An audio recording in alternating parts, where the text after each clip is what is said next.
Liz, you should mute yourself. Oh, okay. You hear me?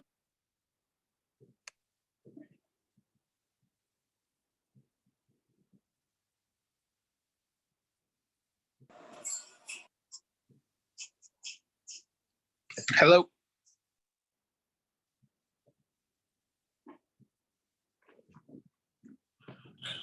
Hello, There we go. All set. Ricardo. Yeah, that's me. Just trying to figure out the new webinar format. Is looks like it has its bonuses, but it's interesting when you log in. Right.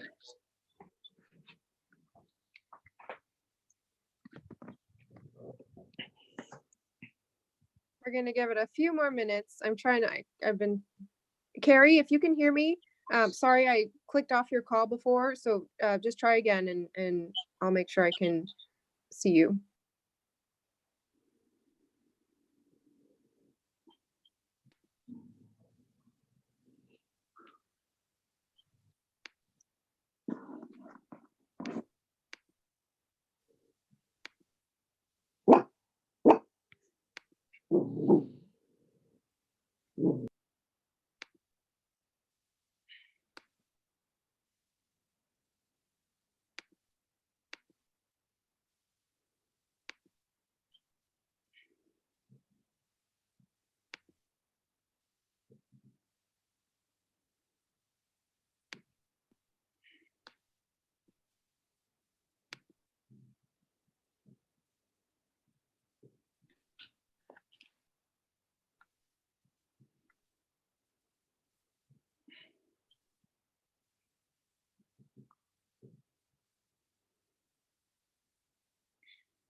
You as everyday Americans are still losing their lives and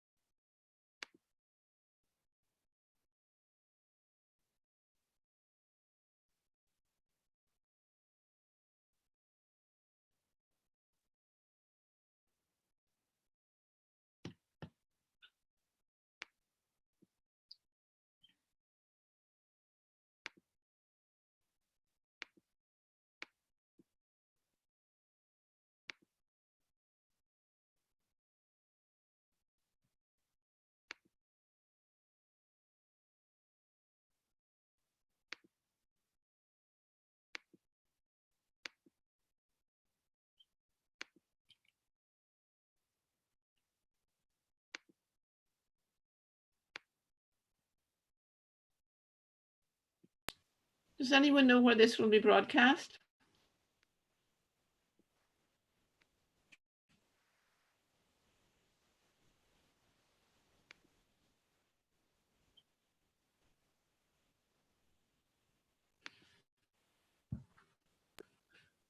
No, I don't know, Liz. Somebody was asking, so just trying to put them right. Look, we're on the delivery end. We don't necessarily on the receiving end of all this. Yeah, right. Let's see.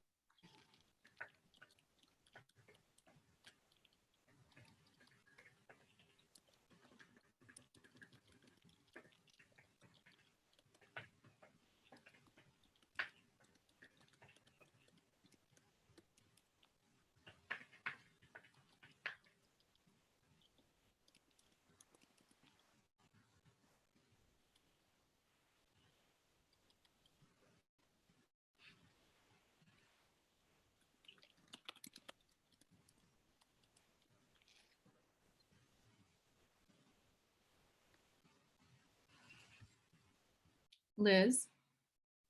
Yeah. Hey, the hearings and meetings are streamed directly to YouTube live in the moment. In fact, this conversation is probably You two live.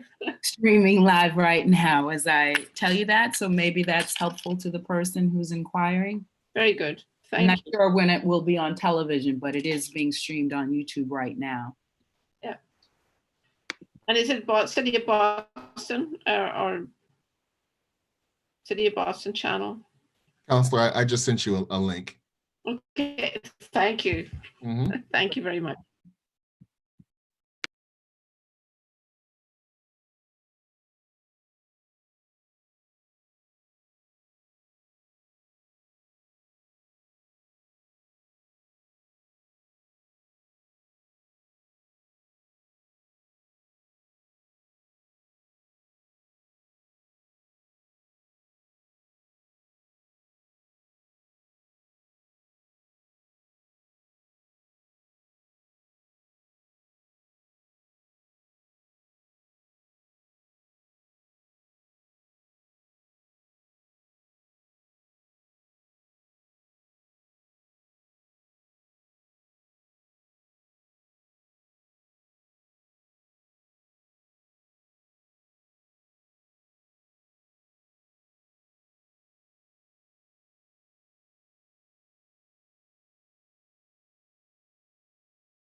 Okay, I think, so after conferring with Carrie and Candace, thank you, Central Staff.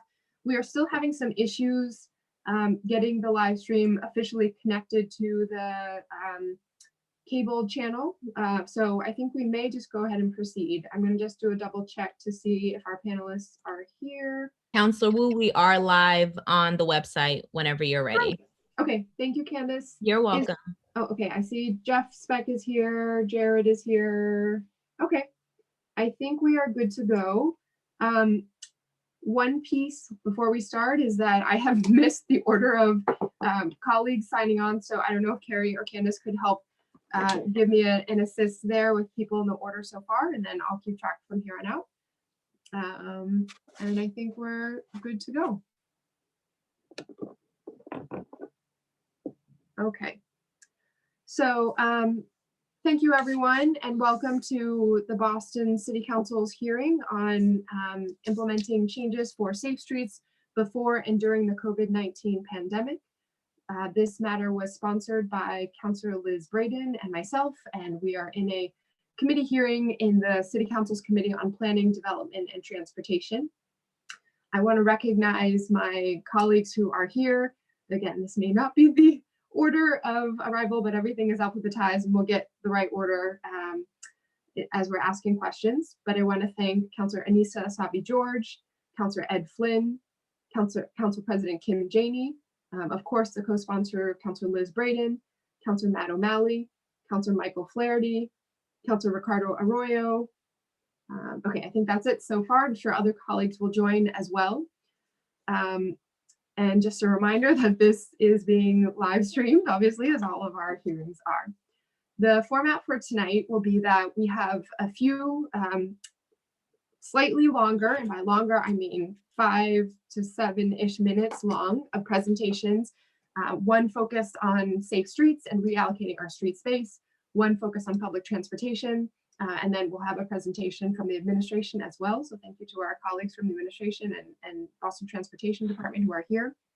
I'd like to begin with those presentations first, and then we will transition into some statements from other panelists, activists and leaders in the community, further comment from the administration, and then we will go to question and answer from colleagues on the City Council, then to public testimony. And so we will hope to keep everything efficient and tight on time, and I will do my best to play timekeeper and kind of gently move us along when needed.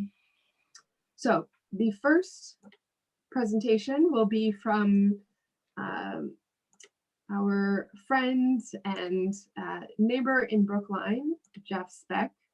I want to make sure to give Jeff his appropriately recognizing his contributions. I had a little bit prepared for an introduction. So 1 second. In my other email account.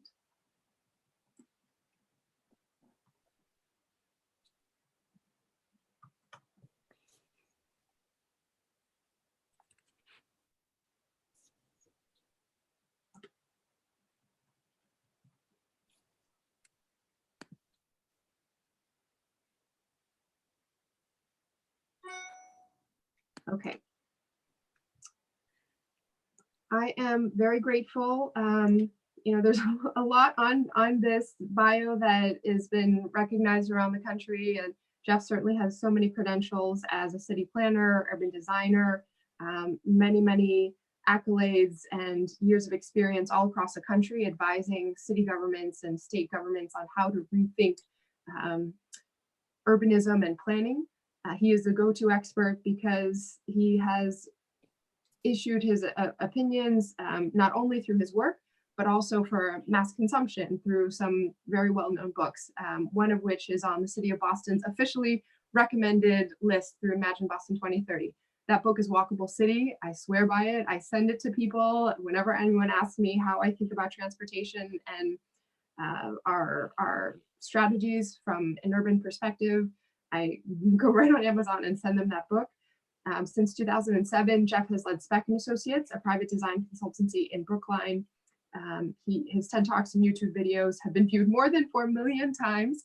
And so we're excited that he's created a little presentation for the City of Boston tonight. Thank you, Jeff. And feel free to share the screen so we can see your presentation as well. Thank you, Michelle. Can you hear me all right? Yes, we can.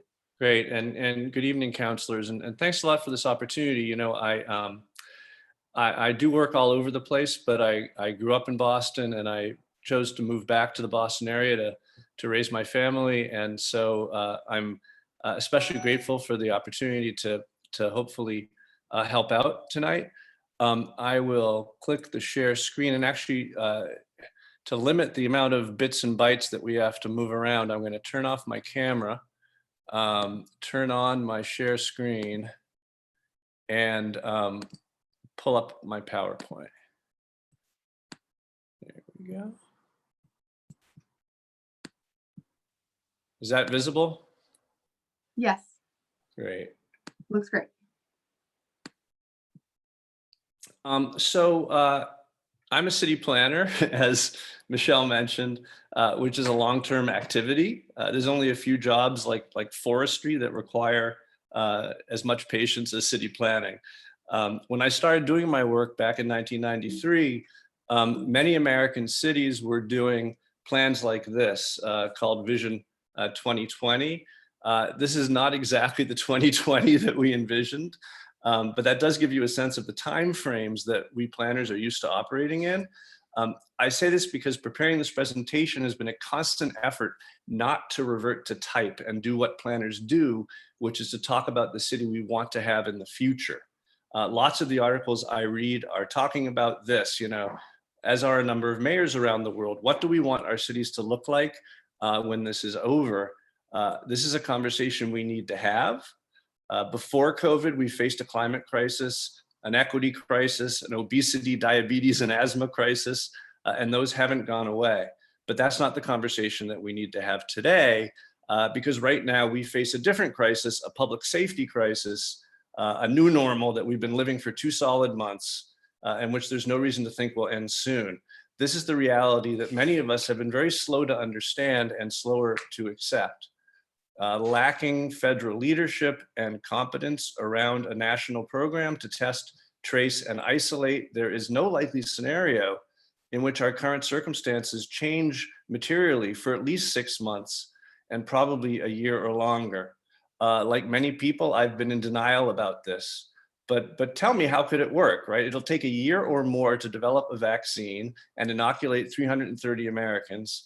And forgive me, but you know, best case scenario, a new president begins to develop the infrastructure for a test, trace, and isolate program 8 months from now.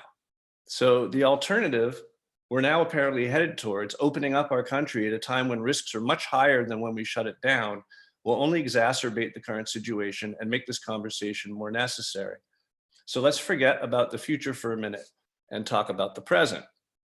What we face at present is a health crisis, physical and mental, that is at its heart a spatial crisis. Put simply, the way that space has been allocated in our communities is increasing the spread of the disease.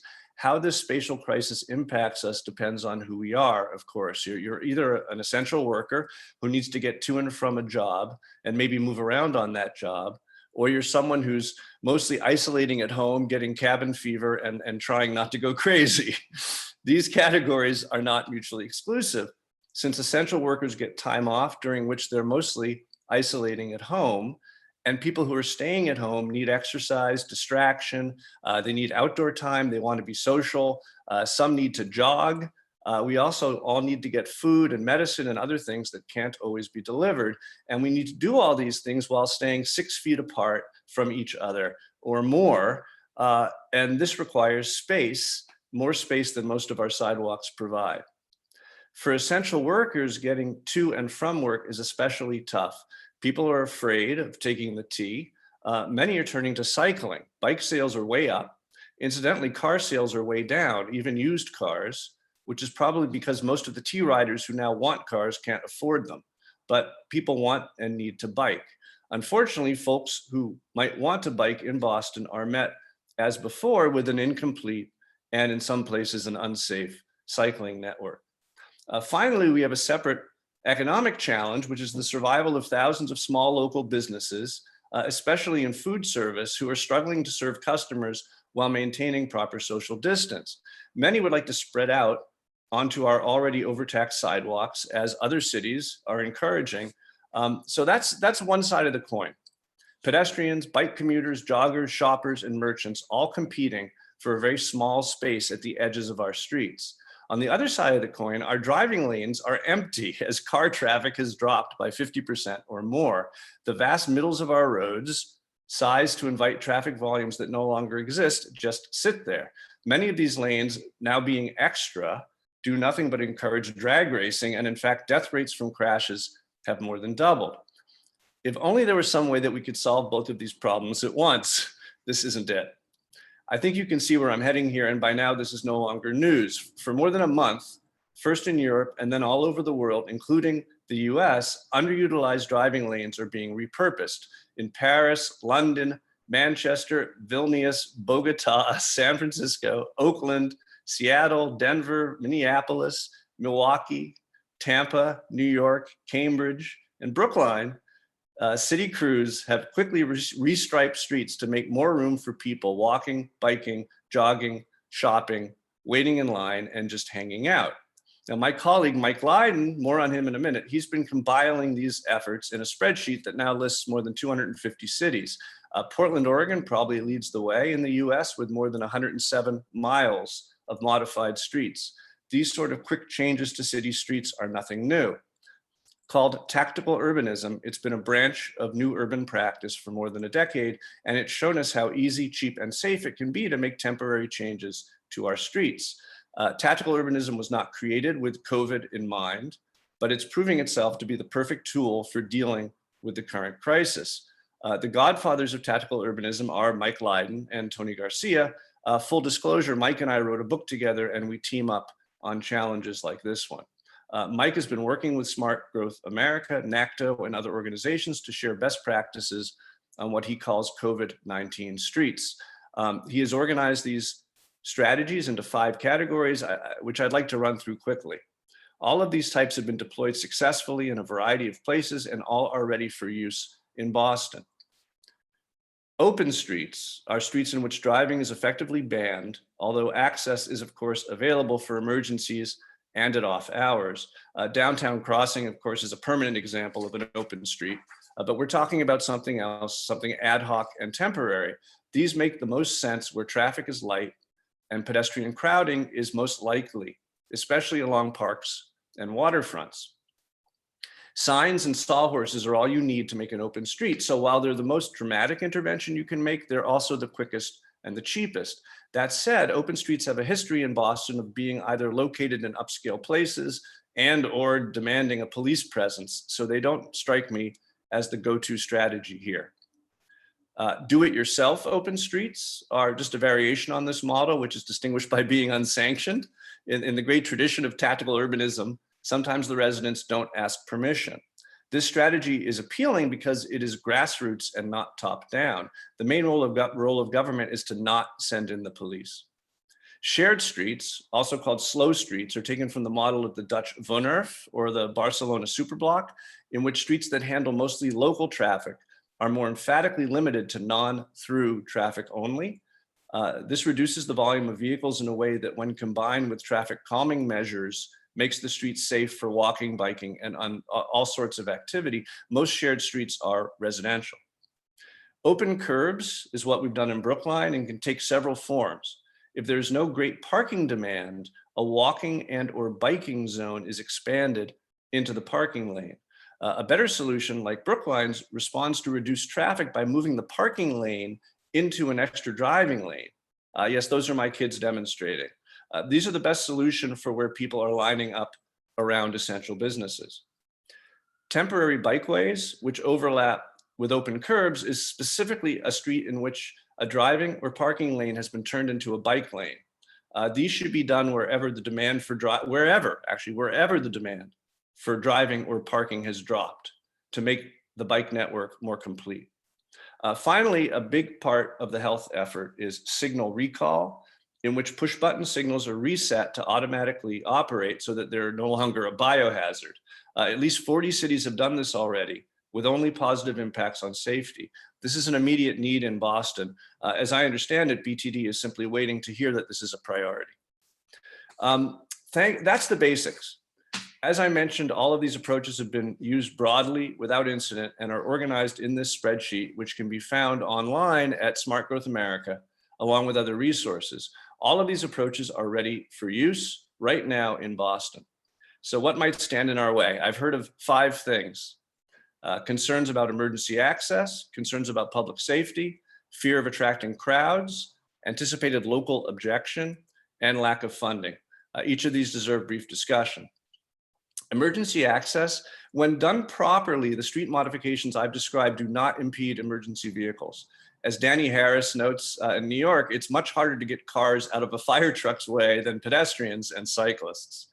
Public safety, city engineering and traffic departments are generally not in the habit of making changes to streets without careful monitoring and police presence. Yet cities all around the US are making these changes, and in many cases without supervision and without incident. Also, we need to remember that in some places, a stepped up police presence has all sorts of negative connotations and potential impacts, so less supervision is better.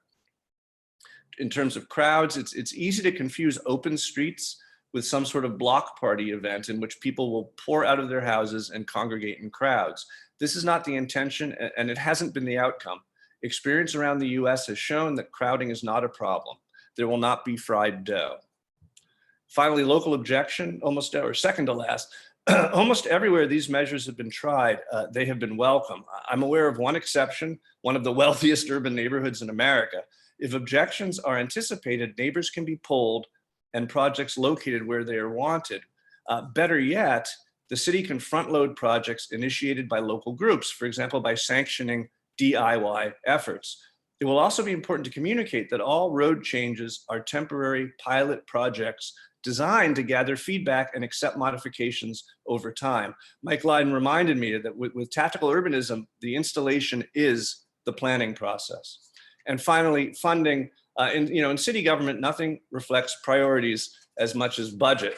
Right now, BTD is fighting the good fight, doing what they can to increase pedestrian elbow room where it's most needed, near hospitals and community health centers, as Vineet and I have discussed, but they have limited funding and even more limited people power, also a function of funding.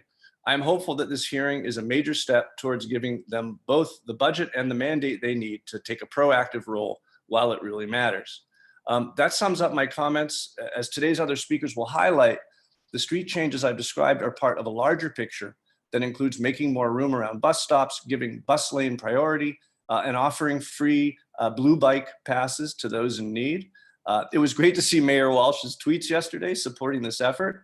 Let me stress, though, that I'm not talking about a few streets, but a comprehensive program. Burlington, Vermont, and this is just a piece of it, has committed to changing a full 25% of its streets. Of course, we have to start somewhere, and the priority has to be those neighborhoods with the greatest need. The same neighborhoods that house most of our essential workers are the ones that have always been disproportionately burdened by tailpipe exhaust, pedestrian deaths, and inadequate sidewalks. We need to go there first. So now I'm tempted to turn back to long-term planning and ask, when this is over, what is the future we want to come back to? But I really don't feel like I have that luxury. We are facing an immediate spatial crisis that demands an immediate spatial response, and the right response is clear. I look forward to the rest of this hearing. I hope it will give us the foundation that we need to support BTD in deploying COVID safe street changes quickly and in great number all around Boston. Thank you for listening. I will give back my screen. Thank you very much, Jeff. Wonderful and so informative.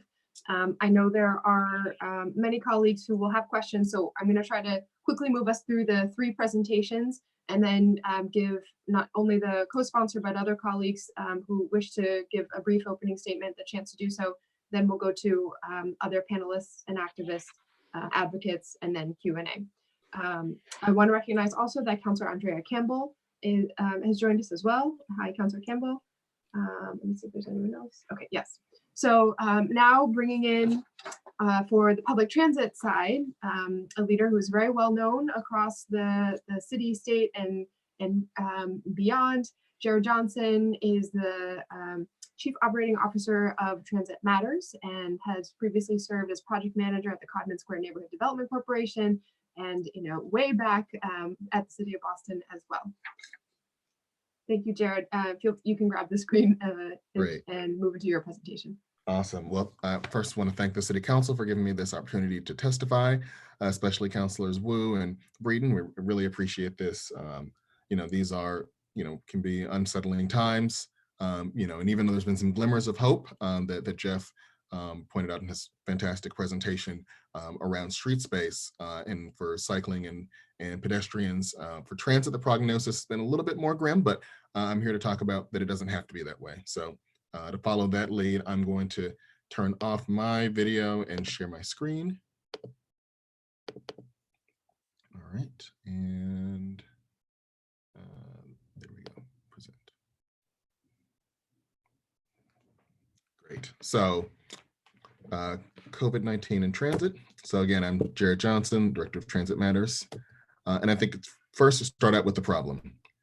So as we've seen, transit ridership has dropped precipitously, and that's across all modes, with commuter rail seeing the largest drop to virtually 1% of the ridership, and to buses, doing the best, but the best at about 20, 22, 23%. So quite a big drop. And it's also changed how folks ride the T. So as you see, the ridership is less peaky, and even the peaks are slightly sort of shifted, and it now aligns more with shift times for grocery store stockers and for hospitals and other essential businesses. So that's the problem. Now the reality that we face is that because of the virus and because of things that are some things that are accurate and other things that are just conjecture and falsehoods, people are afraid to ride transit. And I might add that a lot of the reasons they're nervous to ride transit are conditions that existed before COVID: crowded buses, slow buses, dirty stations, and so this is the reality that we're in. However, to paraphrase Mark Twain, reports of transit's death are greatly exaggerated, but we do have to adjust going forward. And so I think it's helpful to take a look at what other transit agencies are doing around the country. San Francisco's agency has really been recognized as a leader in this, and they've committed to radical resiliency. And what that means is being really flexible and deploying resources where they're needed the most, even if that means spending a little bit more. So they've done things like started their night owl service a little bit earlier and beefed it up. They've moved from having buses, arrive on exactly a schedule to worrying about managing the headway, which is the time in between buses. And they're also looking to use some of the CARES funding to make some quick, relatively low cost improvements. Then you've got Pittsburgh, which is really taking a flexible approach to this. So they have standby buses that are ready to go, so that if an operator calls and says, hey, I've reached, my 15 or 20 folk limit and I have to go to drop off only, they can deploy another bus to come and pick up those passengers. And they've also, instead of having a blanket, we're going to this level of service, they've been looking at each route and adjusting the service based on that. And while the T has done some of that, it's been a little bit more on the reactive end. And then you've got Chicago, where they have actually not cut service on the CTA, saying that they're an essential transit service, saying that there's an essential service, and saying that having the high frequencies makes it easier for them to provide the best space for social distancing. So this is what the city can do, and a lot of it is taking a page off of what we've seen in other places. One of the first things is, and Jeff talked about this, is reallocating street space. One of the things that's been really striking to me is, we have spent an inordinate amount of time praising the essential workers and calling them heroes. And so, if that is true, we have to do everything in our power not to have these heroes sit in traffic once we start to return to some sense of normalcy. And one of the best things about, being able to move on this is that, the routes that are the most utilized during this emergency, the routes that have seen the smallest drop, they're already known to BTD and to the MBTA. These are routes that have been featured in reports by Livable Streets. I'm sure my colleague Stacey will talk about that later in their 64 hours report. These are streets and corridors that BTD is actually already doing planning efforts on. And so we just need to accelerate that. The other thing is that this flexible street space, idea that Jeff was talking about, if we have this pilot and it goes well, this is space that can, as demand changes, can be reallocated, from just walking and cycling to become a bus/bike lane, as the recovery continues, and also, become space for deliveries as online orders are likely to become a larger part of our society. So this is, again, is looking at the bus lines that have seen the smallest drop. And it's no surprise, these are the key bus routes. These are the bus routes that go through, the Metro's Black and Brown communities and other environmental justice communities. So also, we've got to specifically show the bus and the bus lines love. And so what that means is signal priority, first starting at key intersections where we know there's significant traffic delays, and then moving to a system where we have all of the major intersections on key bus lines and on these bus lines that have high ridership, having them where the bus gets priority. Also lobbying for stimulus money to do some of those, relatively affordable projects, like having bus bulb outs, having high quality, center lanes, segregated bus lanes, and making sure that bus stops have enough space for social distancing and for just decent facilities, even when we're not in a pandemic. And this might mean reallocating street space, but that's the right thing to do. Another thing here is the messaging is really, really key. We have to continue, to stress that, we can't have folks speeding and that they have to respect other road users. And there may be times where we need to discourage travel, but we have to never say or insinuate the T is not safe. And I feel like, city councilors, folks in administration, can play a role in being leaders and showing that the T is safe. So some of the next steps are, for a little bit longer term, is, encouraging, folks to work from home, especially at larger companies, so that way we can leave space on transit for essential workers and for folks who work in industries that you're not able to do from home. We also have to look at this concept of 15-minute neighborhoods that's becoming really popular in Paris. We need to have neighborhoods where folks can get all of their essential goods, a 15 to 20-minute walk away, which makes the city more resilient. So folks don't have to get in their cars or even get on transit when we should be leaving room for essential workers.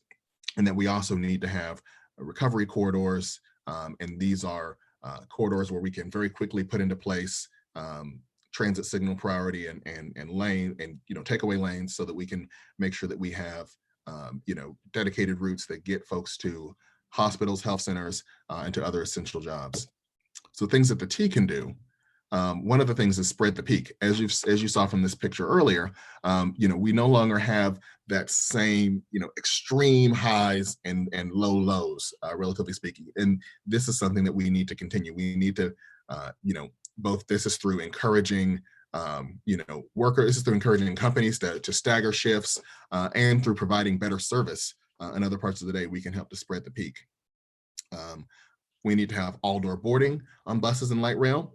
The best way to do this is to have protective screens for the drivers to allow folks to go through the front, and to have riders to go through the back. And in looking at the numbers on this, the majority of folks who take the bus end up using the public train, end up using the subway system and tap into there. So the actual revenue loss is not significant, not that significant in the grand scheme of things. Also, again, going back to what I said earlier about some of the reasons people are nervous about riding the T going forward are issues that we've had. And so that means dirty trains and dirty stations have to be a thing of the past. We have to have clean systems, regardless of whether or not we're in a pandemic. And we also have to work on increasing night and weekend service, since this is when a lot of the essential workers, the folks that are the ones that are still riding the T, this is when their job shifts are. So why does this matter? This is, research on coronavirus is still very, very new, but initial studies are showing that, by spreading the peak, by not having, significant times a day where folks are, packed in like a sardine, that can lead to a substantial reduction of risk and transmittability, as well as, mask wearing and physical distancing on the subway can reduce, subways and buses can reduce transmission rate, and also even just limiting the time spent on transit. So this means speeding up our buses and light rail so that folks spend less time, in a confined space. And so just looking at sort of the post-COVID world, my friend and colleague Stacy loves to say that the status quo that we had before was inequitable. So we shouldn't be looking to go back to that. The status quo that we had before was also falling really short of our climate change goals, and was harming environmental justice communities through air pollution, through pedestrian fatalities, and even just through lost time and lost wages spent from an unreliable transit system. And so, while we're hoping, that transit ridership will rebound quickly, we have to make the intentional choices now in order to set up our system for success. And, the steps we take now are going to determine how long it takes for us to get back to that level of high ridership, and also how our planet fares. And, I think what's more important, and this is crazy saying this from a transit advocate, but what's more important to me than transit ridership rebounding is that we have a transformation of how people move through our streets, and that we have safer streets and cleaner air. So thank you. Thank you so much, Jared. Okay, so that was amazing, so helpful to see so many examples and takeaways. Next, we will pass the screen over to, I think, Jacob, are you taking it? I want to welcome our Director of Public Realm for the City of Boston, Jacob Wessel, and of course, someone who is very familiar with the council, who we always love to have with us, Boston Transportation Department's Director of Planning, Vineet Gupta. So I'll turn it over to the administration for a presentation, and then over to councilors. Thank you, Councillor, and thank you for giving us an opportunity to present to this very distinguished audience. Jacob is going to bring up the screen, and while he's doing that, I can give a few introductory remarks. Fundamentally, we're going to give you a very brief presentation on what the city's approach has been to many of the strategies and tactics and policies that have been mentioned by Jeff and Jared. So first, we have to think about the context of what the city is doing. Jacob, yeah. Next, yeah. So we obviously want to focus on public health, environmental benefits, and economic vitality. Those are principles that have been driving our work in the past and are ever more important today. We also want to make sure that projects that we're doing today line up with our long-term goals that have been identified in Go Boston 2030. And this is similar to what Oakland has done, which is that they have taken previous planning efforts and leveraged that process to do things in the immediate future. The third piece is that we have already started to work with the MBTA. to see how we can help them with bus service. And we'll get into that a little bit. We are working with universities. We know that students might or might not come back in the fall, and we want to be ready to kind of figure out the right strategy to have them move around the city if they have to. And we've also started partnerships with our transportation management associations to work with employers, because they also have to adjust, whether it's shifts or whether it's encouraging more work from home, or whether it's providing incentives for their employees to take safe and reliable transit or bike to work. Equally important for us is the issue of equity. And we know that COVID has brought in sharp relief the historical inequities that urban areas in Boston and all over the country have. And with the COVID crisis, the residents who live in those areas are less likely to have jobs where they can work from home, are more at risk for layoffs, and are less likely to have access to basic amenities as healthcare and childcare. So whatever we do, we really have to focus in on these, on kind of the inequities that exist and which are getting further intensified. So we have to ask the question, what's the problem we are trying to solve as we roll out our city's plans? Many of these issues have been covered by in the previous two presentations, but I do want to say that our fundamental focus is on healthcare workers and essential service personnel. And that comes, programs that we are implementing focus on those first, but continue to look ahead, whether it's trying to work with the MBTA so that we can work on critical bus routes, whether it's trying to reduce speeding. We know that vehicle trips are down, but severe injuries are up because of speeding. Whether it's working with our parks department, because some parks are getting overcrowded while playgrounds are closed. Perhaps one of the most important things that we want to do straight off the bat is work with small businesses who have been hit the hardest. And this is really working with our Main Street districts throughout the neighborhoods. And whether it's a retail establishment or whether it's a restaurant, it's something that we want to roll out. Our programs will be rolling out to assist. In general, residents need more space to walk, exercise, and play near their homes. So we're going to try and see if we can, in fact, provide space for them to do that in the vicinity of where they live. And of course, our H Strong Boston is working hand in hand with us so that we can try and identify amenities for seniors. We have started some programs already. These are less spatially oriented, more service oriented. As probably all of you know, we have a temporary food takeout zone program in place. We've got over probably, I think I was saying over 60 last week. It's about 80 to much over 80 now throughout the city. Restaurants and all the neighborhoods have taken advantage of this to provide space for people to pull up and do curbside pickups for food takeout. We also provide free blue bikes passes, for hospital staff. And this program has proved to be very popular. The busiest blue bike station is in fact now outside Mass General Hospital. And the blue bike stations in the LMA have also been very busy. It's something that medical personnel have embraced with gusto. City teams are also helping with food access. There are groups that go around on bikes delivering food to people who need them at their place of residence, and that program is continuing as well. I just wanted to kind of say that these programs exist, but as we move forward, we've adopted a few approaches relative to how we are going to repurpose asphalt, repurpose excessive space that's available or is currently underutilized, repurpose or expand our sidewalks. And I'm going to hand it over to Jacob to talk about 4 strategies that the city has adopted moving forward.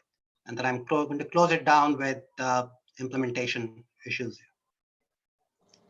Great, thanks, Vineet. So as we've been paying attention to a lot of the same interventions that Jeff Speck mentioned in his presentation about ways that different cities are reallocating street space for other uses given the circumstances, of today, and also knowing the future circumstances that we will be in some sort of new normal.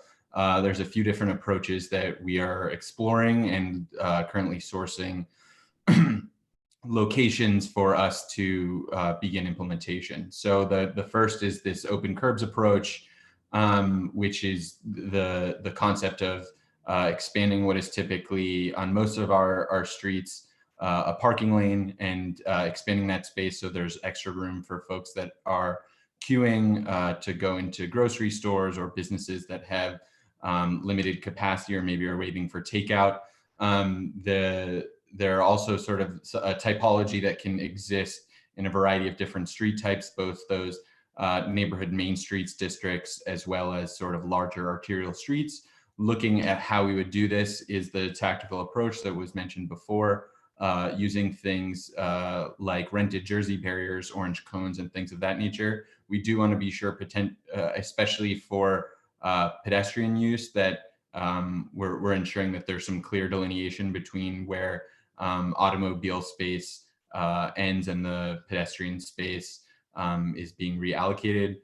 We have some potential locations here, but are looking into additional spaces that would follow similar street types. So you can tell Center Street in JP, Washington Street in Codman Square, Meridian Street in East Boston, all two-way streets with parking on either side that have very narrow sidewalks. So we have done mapping of where our sidewalks are very narrow and are currently sourcing locations where we see some of this crowding existing in the first place.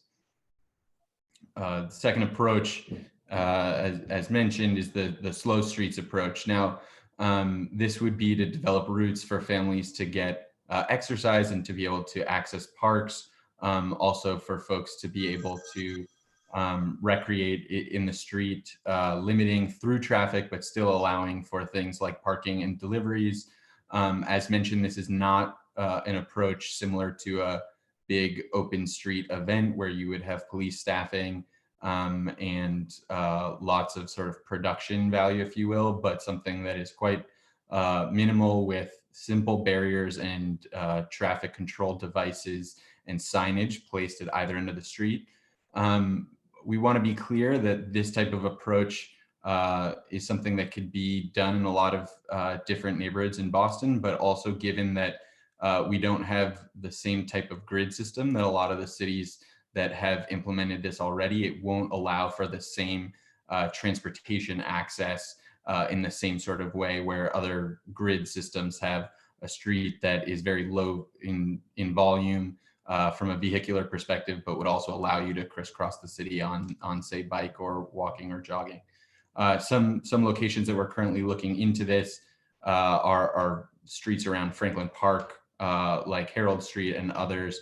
Still a potential system here, and that this is one that we want to be sure we're developing a really good feedback system for local communities so that they can give us their feedback on whether they like this type of intervention and whether it would make sense on other streets that say lead into parks or have very low traffic volumes.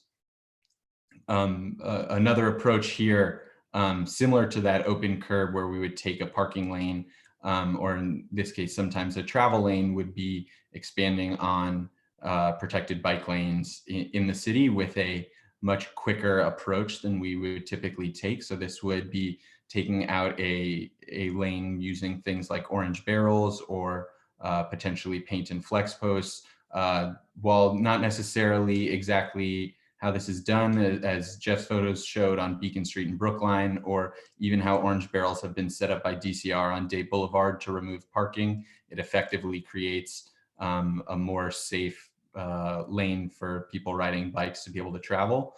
An important aspect to this is a lot of planning that we have already done at the Boston Transportation Department.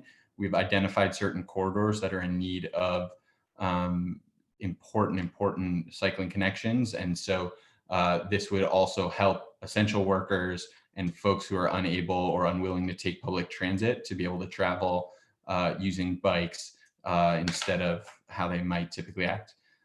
So through a couple of suggestions here on streets that we've already had identified as potential locations for important bike connections, in past planning processes, but it's something that we would really look to Go Boston 2030 and our Better Bike Corridors proposal in there, but simply look to drastically expedite some of those specific corridors that provide key connections to job centers in a new normal, but also hospitals where many essential workers are traveling to today.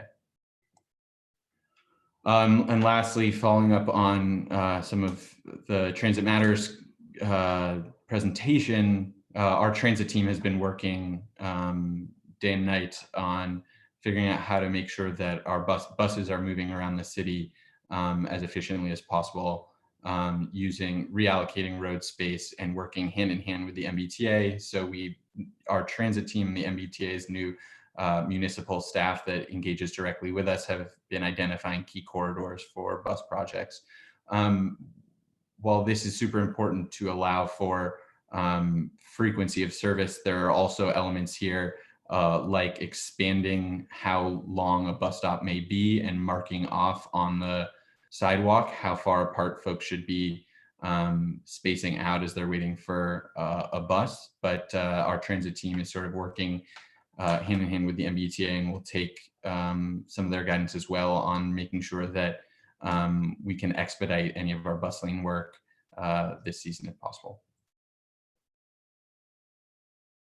I'll turn it over to Vinny, unmute himself. Very quickly on implementation, we are very focused on having the right messaging and having the right signs and making sure that there's enough education when we do make space available for our residents relative to social distancing.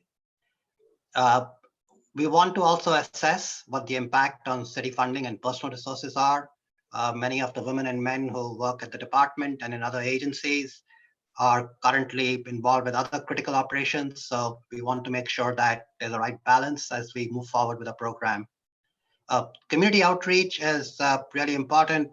As Jacob mentioned, we are going to make sure that our communities are accepting and looking forward to some of our proposals, and we look for feedback from them. This is going to be a faster process than what we normally have. Normally, community processes can take a very long time, but we do want to respect our neighbors and our residents, and so community outreach will take place. The operations piece again has to be figured out exactly how many personnel do we have to maintain or take care of these new spaces as things move along. We're sure we can get support from local communities, groups to do that. And finally, we'll want to see what the impact of our changes are going to be. The last slide shows what we are trying to, what the current kind of status is. We've started to look at some of our immediate needs, and we have a general policy and action plan, so that's been taken care of. We are starting to share our action plans, including the City Council hearing. We are internally identifying an initial list of locations that we'll share with the community. The locations that Jacob mentioned were just examples that we had kind of identified a couple of weeks ago, but we are kind of diving deeper into understanding exactly what locations we should get feedback from the community. And we are kind of identifying resources. I mean, how many barrels do we have? How many cones do we have?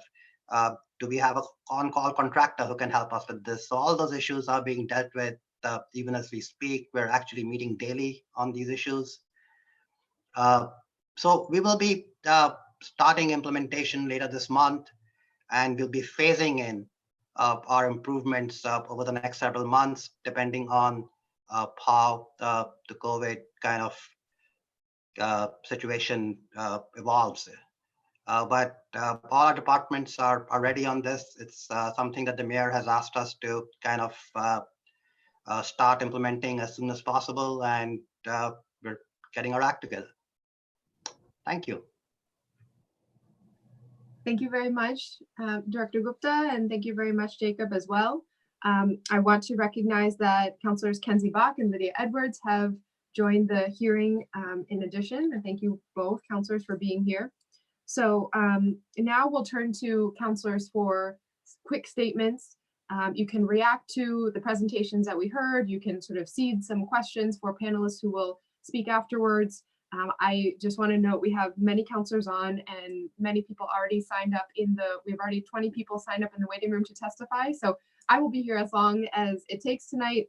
So we'll accommodate whatever questions you have. But if you wish to just quickly bundle some questions now, we can then maybe speed along future rounds. I also want to experiment with counselors and colleagues. If you want to throw questions into the panelist chat or use the Q&A feature, we can also try to bundle questions that way as we go, so we don't have to kind of wait for everybody to go in the right order and on and on. So we'll go through with opening statements and then return to panelists and then move into a more formal Q&A. I also want to recognize that State Representative Mika Elugardo is with us, so I'll add Representative Elugardo as part of the opening statements lineup as well. So first, the co-sponsor of this hearing order, Councillor Liz Braden. Thank you, Councillor Wu, and thank you everyone for this very informative presentations that we've just heard. I think as we plan for our return to work and the new normal, as we call it, this discussion is absolutely essential so that we can ensure an orderly and safe return, as safe as we can possibly make it, return to work. I think for those of us who are transit advocates, we're a little concerned about levels of anxiety about using public mass transit going forward. But I think with the correct management and spacing and scheduling, we can do so many things to mitigate the impacts and support people in their ability to socially distance on mass transit and in our sidewalks and in our roadways. So I really value all the incredible information that you've shared. We don't need to reinvent the wheel here. There's so many great strategies available that we can pick and choose what would work for us in our neighborhoods. No single neighborhood, none of our neighborhoods are all the same, so it will be individualized to the different neighborhoods and their particular needs. But I really look forward to continuing this discussion. It's very important, and to working with you in any way I can to support this this necessary change that we need to make going forward. Thank you so much. Thank you for your leadership, Councillor. Next is Councillor Ed Flynn. Thank you. Thank you, Councillor Wu, and thank you, Councillor Braden, for your leadership on this important issue. And thank you to the panelists for an informative presentation. I support the proposal that you outlined. I highlighted some of these issues several weeks ago. What I'd also like to see is, especially during this time, is reducing the speed limit in the city of Boston. It's obviously 25 miles an hour, but it really needs to be reduced to at least 20 or even 15. The cars going through the streets of neighborhoods of Boston going 40, 50 miles an hour. Pedestrian safety has to be the top priority. When I see these cars going so fast, driving throughout the neighborhoods, I also see our seniors trying to cross at the crosswalk, and the cars won't let the seniors pass. I see persons with disabilities walking as well. And it's very, very unsafe and very unfair for these cars to be speeding through our neighborhoods. So with that proposal that you outlined, which I support, I would also love to see a reduction in the speed limit, more enforcement of the current speeding laws, and making sure that the streets and sidewalks are safe for everybody. Pedestrian safety is critical. It's the number one issue that I've focused on as a city councilor. And again, want to say thank you to Councilor Wu, Councilor Braden, and the panelists that outlined their presentation for an excellent discussion. Thank you, Councilor Wu. Thank you, Councillor Flynn. Hey, everyone, can you hear me? Yes, we can. How are you? I am just so excited to be having this conversation. So first, let me thank the chairwoman one for her leadership in this space and her partnership with me in this space. Prior, I want to acknowledge her partner in this hearing order, Councilor Braden, for your leadership. Thank you so much. It's exciting to hear the different ideas. It's exciting to hear from the panel acknowledging one, that the status quo wasn't the place that we want to go back to, that was problematic, acknowledging all of the work that was already in the works pre-COVID and all of the challenges that existed pre-COVID. Certainly want to also highlight the work of the administration in this space. This department in particular has been really responsive to my office. These issues come up all the time in my office. I represent residents. Many, when we talk about those 64 hours on the bus, many of those residents are my residents. In fact, it's me. You know, I don't own a car and I don't live near, well, not within a 5-minute or 10-minute walk of a train station. For me, it's more of a 20-minute, you know, maybe half hour, depending on how slow I'm walking, what kind of shoes I have on. But fortunately, I am near the buses. I have not been on a bus since the end of March, or a train since the end of March. So that slide with the decline of ridership really stood out for me. I am very interested in thinking of ways to think outside of the box, to reimagine what our streets could look like. I am so excited about car-free streets. I went to Oslo, I think last year it was, with Councillor Edwards to explore the work that they're doing in this very space. And I think there are some really exciting opportunities for us moving forward. So looking forward to getting into the question segment of the hearing and hearing from others. So I won't take up any more time other than to say I'm really excited and look forward to not just engaging with the panel and the folks in this hearing, but the general public, because there can be tension when we have these conversations sometimes between those who are very wedded to cars as their primary mode of transportation and these other modes. And so as we're talking about these trade-offs and ways of being safe, I want to make sure that we have a process in place that really does engage folks. And I know you guys have been working hard in that front already with many of the initiatives that are already underway. Thank you, Madam Chair. Thank you, President Janey. Next is Councillor Sabi George. Thank you, Madam Chair. And I am going to be very brief because I look forward to the public testimony. I think the initial presentation by the panels was very good and exciting. Excited to know how Boston can be a leader in this space and recognize that in Seattle, the mayor has announced upwards of 20 miles of city streets have been shut down or will be shut down. And I think it's an unfortunate crisis and pandemic that we find ourselves in the midst of, and we understand the impact it's had on so many of our residents, both their physical and mental health, as well as their economic well-being and stability, and the impact it's had on businesses. But nothing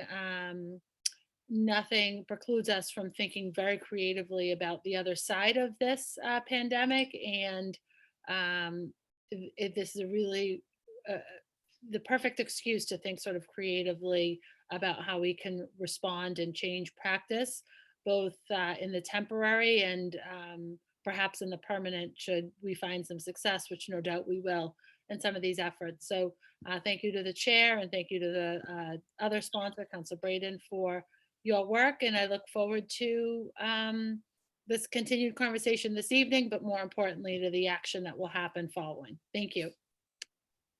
Thank you, Councillor Sabi George. I received an emergency text message from Councillor Bach that her phone is dying and she won't be close to a charger for a little while. So if colleagues don't mind, I'd love to, just recognizing the current environment that we're in, let her make her statement while we still have her.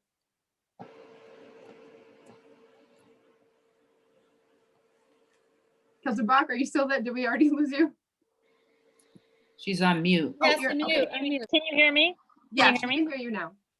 Sorry, everyone. Yes, I'm walking home, but actually I realized I'm at a very convenient place for this hearing.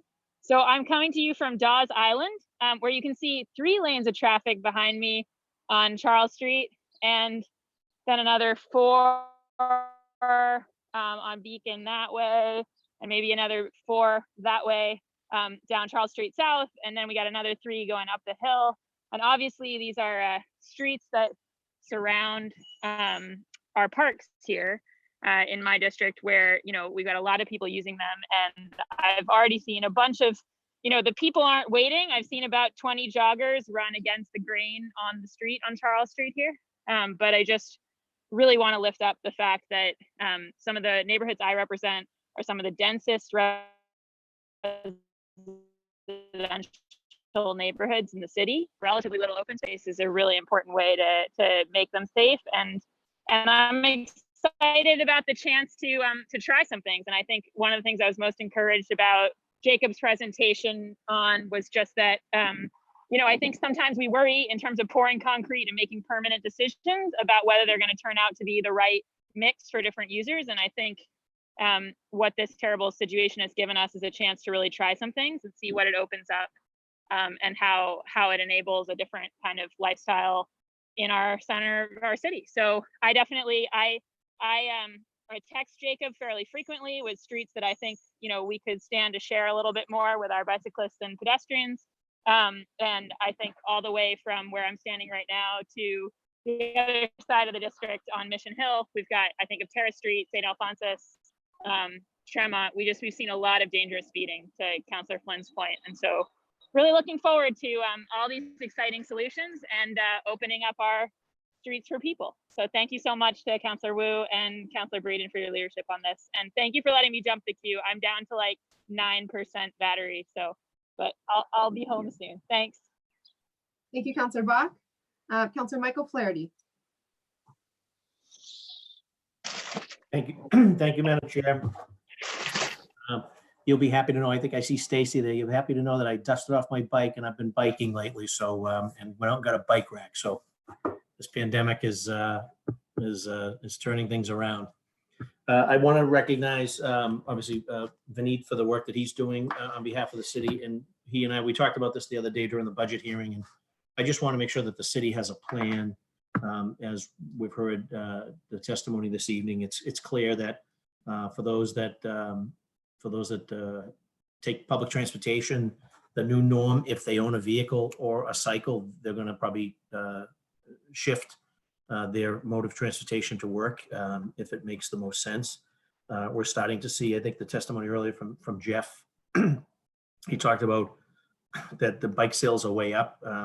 You're seeing it obviously throughout our all streets, but I will comment his comment about car sales being down. The actual reason is that people are waiting for, they're holding off for the car deals. Right now on the lots, there's lots of 2019s and there's a lot of 2020s, and the 2021s are due to come out fairly soon. So my assumption is that people are holding off to try to get a good car deal, probably June, July. So I just want to let him know that's kind of how that system works. And then with respect to the city and recognizing that we need to make sure that our streets are going to be able to handle whatever the public throws at it as we reopen, as we go back to work. And if that means more pedestrians, if it means more cyclists, if it means more vehicles, people are going to do what they need to do to get to and from work safely. And no one seems to be wanting to take any chances these days because of the pandemic. So a lot of pressure is going to have to be brought to bear on the MBTA to make sure that that the tier 3 cleaning and the quaternary disinfectant is being used regularly, that there's reduced lines and the crowding on the buses and the trains. That's all part of this, but making sure that our streets are safe to traverse, make sure that they're in good shape, and make sure that we've given a lot of thought to pedestrian and cycle safety as we continue to open up and as we start to see folks changing their mode of transportation. I think less people are going to take public transportation and more people are going to opt for other means. So that's just my 2 cents. Interested to listen and to learn a little bit more about the issue and from members of the public. So appreciate the opportunity to speak, Madam Chair. Thank you, Councillor Flaherty. Councillor Arroyo. Thank you, Madam Chair, and thank you to you and Councillor Breeden, the sponsors, for your leadership on this. I also want to thank you for an excellent panel and the panelists for being so informative on such a small amount of time. So I'm a huge supporter of these things. I was actually going to reference what Councilor Anissa Sabi-George brought up, which is that Seattle made these changes permanent. They were so successful.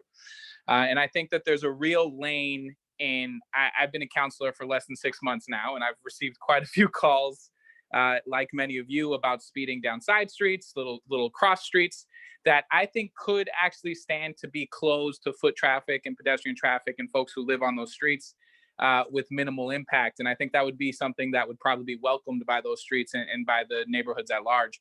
And so that's something to explore. As a transit-oriented district, we rely heavily on public transportation to get around in Hyde Park and Mattapan and Rosendale as well. And I think one of the things that kind of gets lost in the shuffle here is that when we talk about a decrease in ridership for the MBTA, we're really talking about those privileged to be able to do so. So many of our folks can't afford to purchase a vehicle. They couldn't afford to purchase one before this. They certainly can't afford to purchase one post loss of income in a recession and possible depression. And so when we talk about these steps, for some folks, these aren't optional things. These aren't things just for their enjoyment. These are a matter of safety, of life and death in some cases, when we talk about bike safety. And when we're talking about a pandemic, it's a matter of just good public health and good sense. And so I support this. I applaud the city for being open to this conversation and more importantly, being open to doing this work. And so I look forward to hearing from the panelists, answer questions and the advocates that are here. And so with that, I just want to thank everybody for their participation and really just say that I couldn't be more thrilled to be having this conversation. Thank you, Councilor Arroyo. Next is Councilor Matt O'Malley. Thank you, Madam Chair, and through you to your lead co-sponsor, Councilor Braden.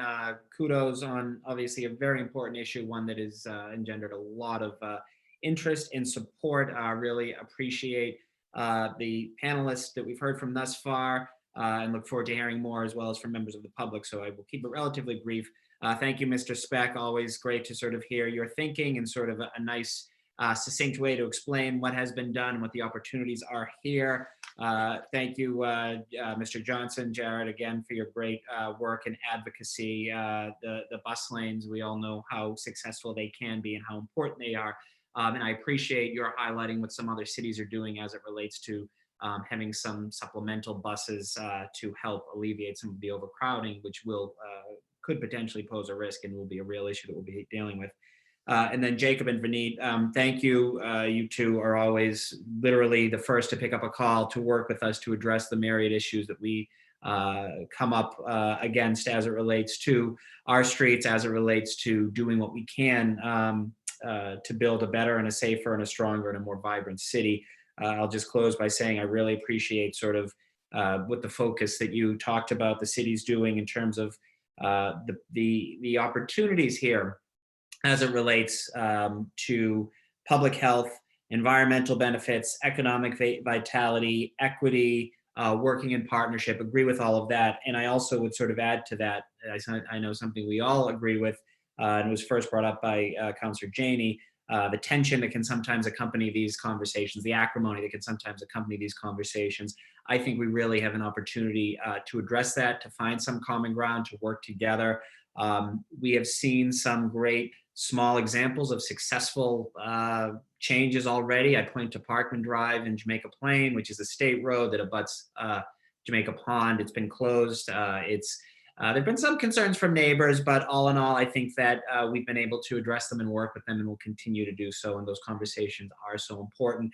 So really appreciate what you talked about. Love to see Jamaica Plain as one of the neighborhoods that was listed as you talked about some expansion of sidewalks, particularly on Center Street there. Again, I think we're all committed to doing what we can here, obviously working with neighbors, working with neighborhoods. And I just urge us all to work quickly and efficiently, because we have a real opportunity to do some good things here that will provide for health, safety, environmental, economic vitality. We want to make sure that we can get to it. So thank you all. Thank you, Madam Chair. Thank you, Councilor O'Malley. Next is Councilor Campbell.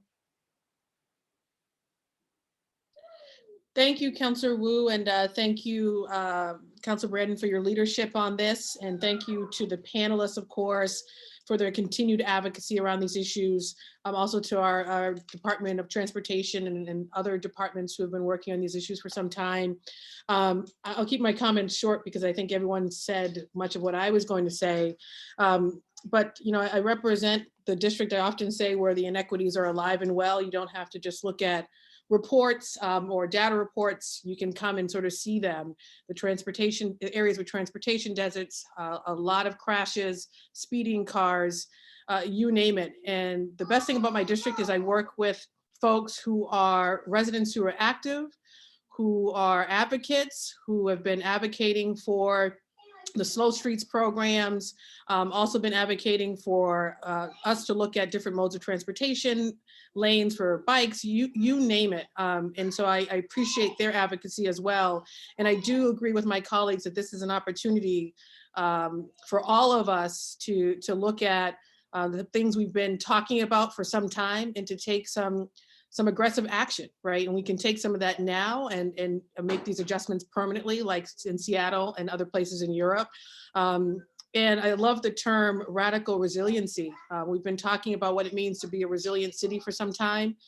This is the time to truly exercise our leadership, to be extremely proactive and making sure that this city is resilient around every issue we talk about, because those communities that are less resilient, we know, are suffering the most right now during this pandemic, including District 4. So thank you guys for your continued leadership.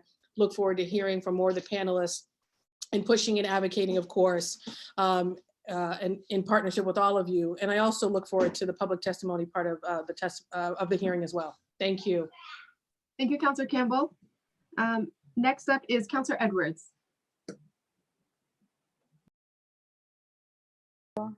Can you hear me? Yep. Okay, great. Very briefly, I want to commend the makers for this, I think, excellent hearing. And then I also wanted to thank you all for all the advocates for coming out again for a wonderful conversation. And I think really demonstrating your dedication to not only the issue, but also making sure it's as inclusive as possible. I remember we discussed about when discussing alternative modes of transportation, looking at class, looking at age, looking at who's at the table to define what that is, to make sure that they'll use it for more importantly, and that we all feel that this is being designed for all of us in mind. So I actually want to commend you for that increased and constant conversations since then. I do want to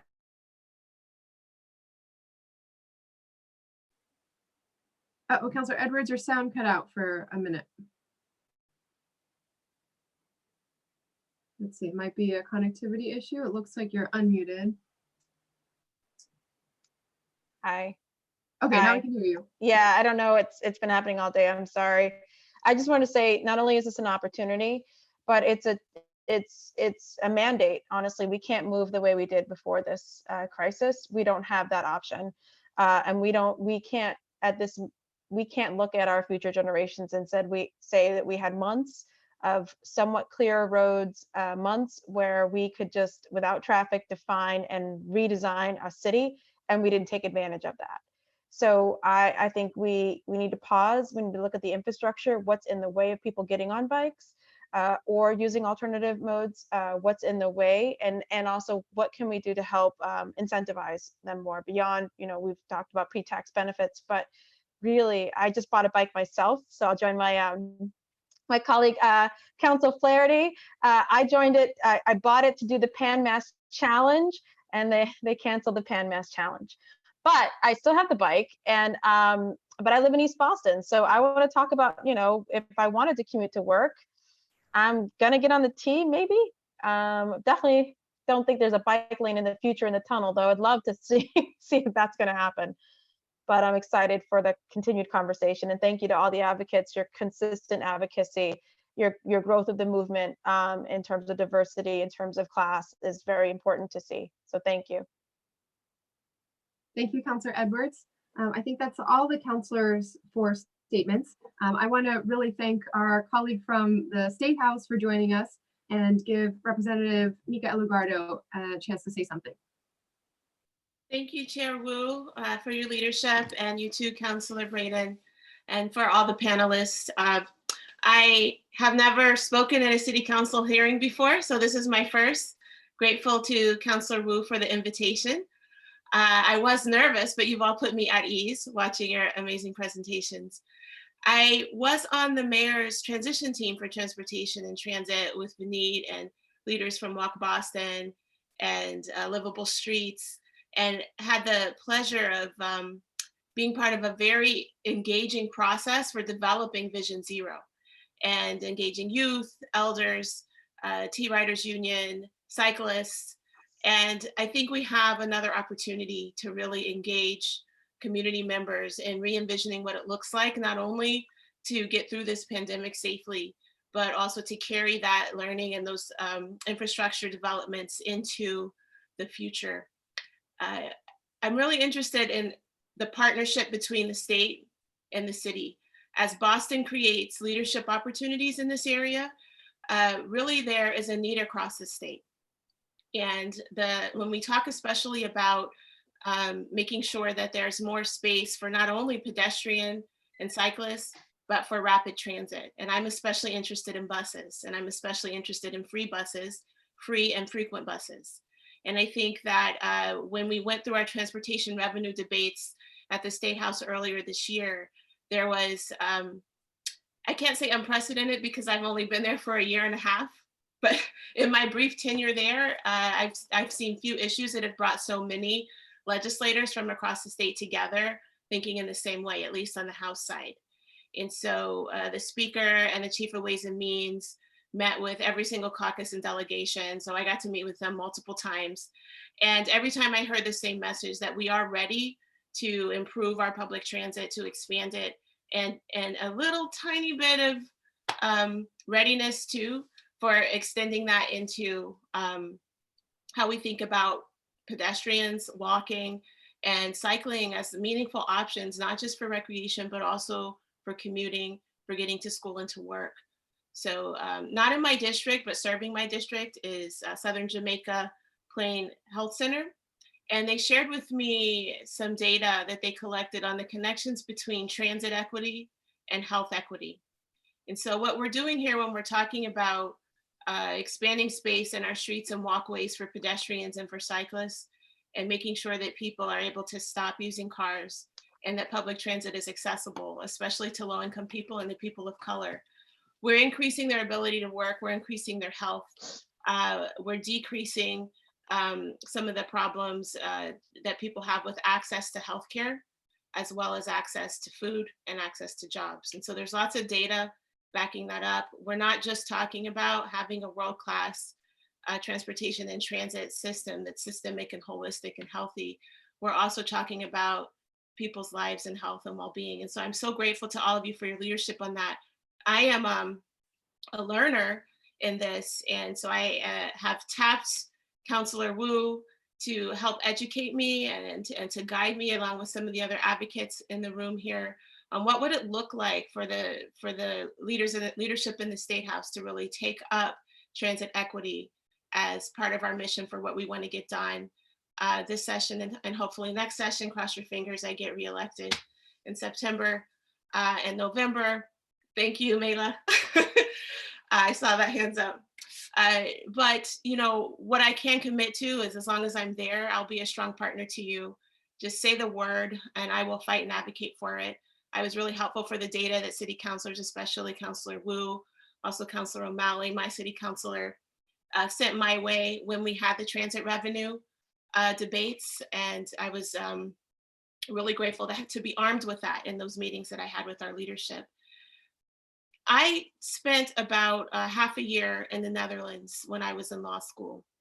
And in the Netherlands, even my daughter, who was at that time 13 years old, we could all get everywhere on a bike or by walking or on a rapid train or a bus. We had no need for cars, even to go to other towns and cities.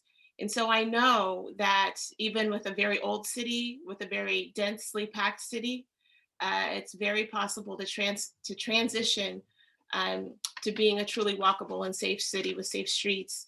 And one of the things that I am really keyed in on is that it's not just about changing the infrastructure, it's also about shifting the culture. And this is an area where I think state reps can be especially helpful. And this is an area where coming through a crisis, I think, can be especially helpful, because people are open to trying new things. And if they like them, they will keep doing them. And so one of the things that I know from living in the Netherlands and the data we see in other places, if we have public transit, bike lanes that are safe, and easy pedestrian pathways that are safe, that work for people, they will use them. They will prefer them.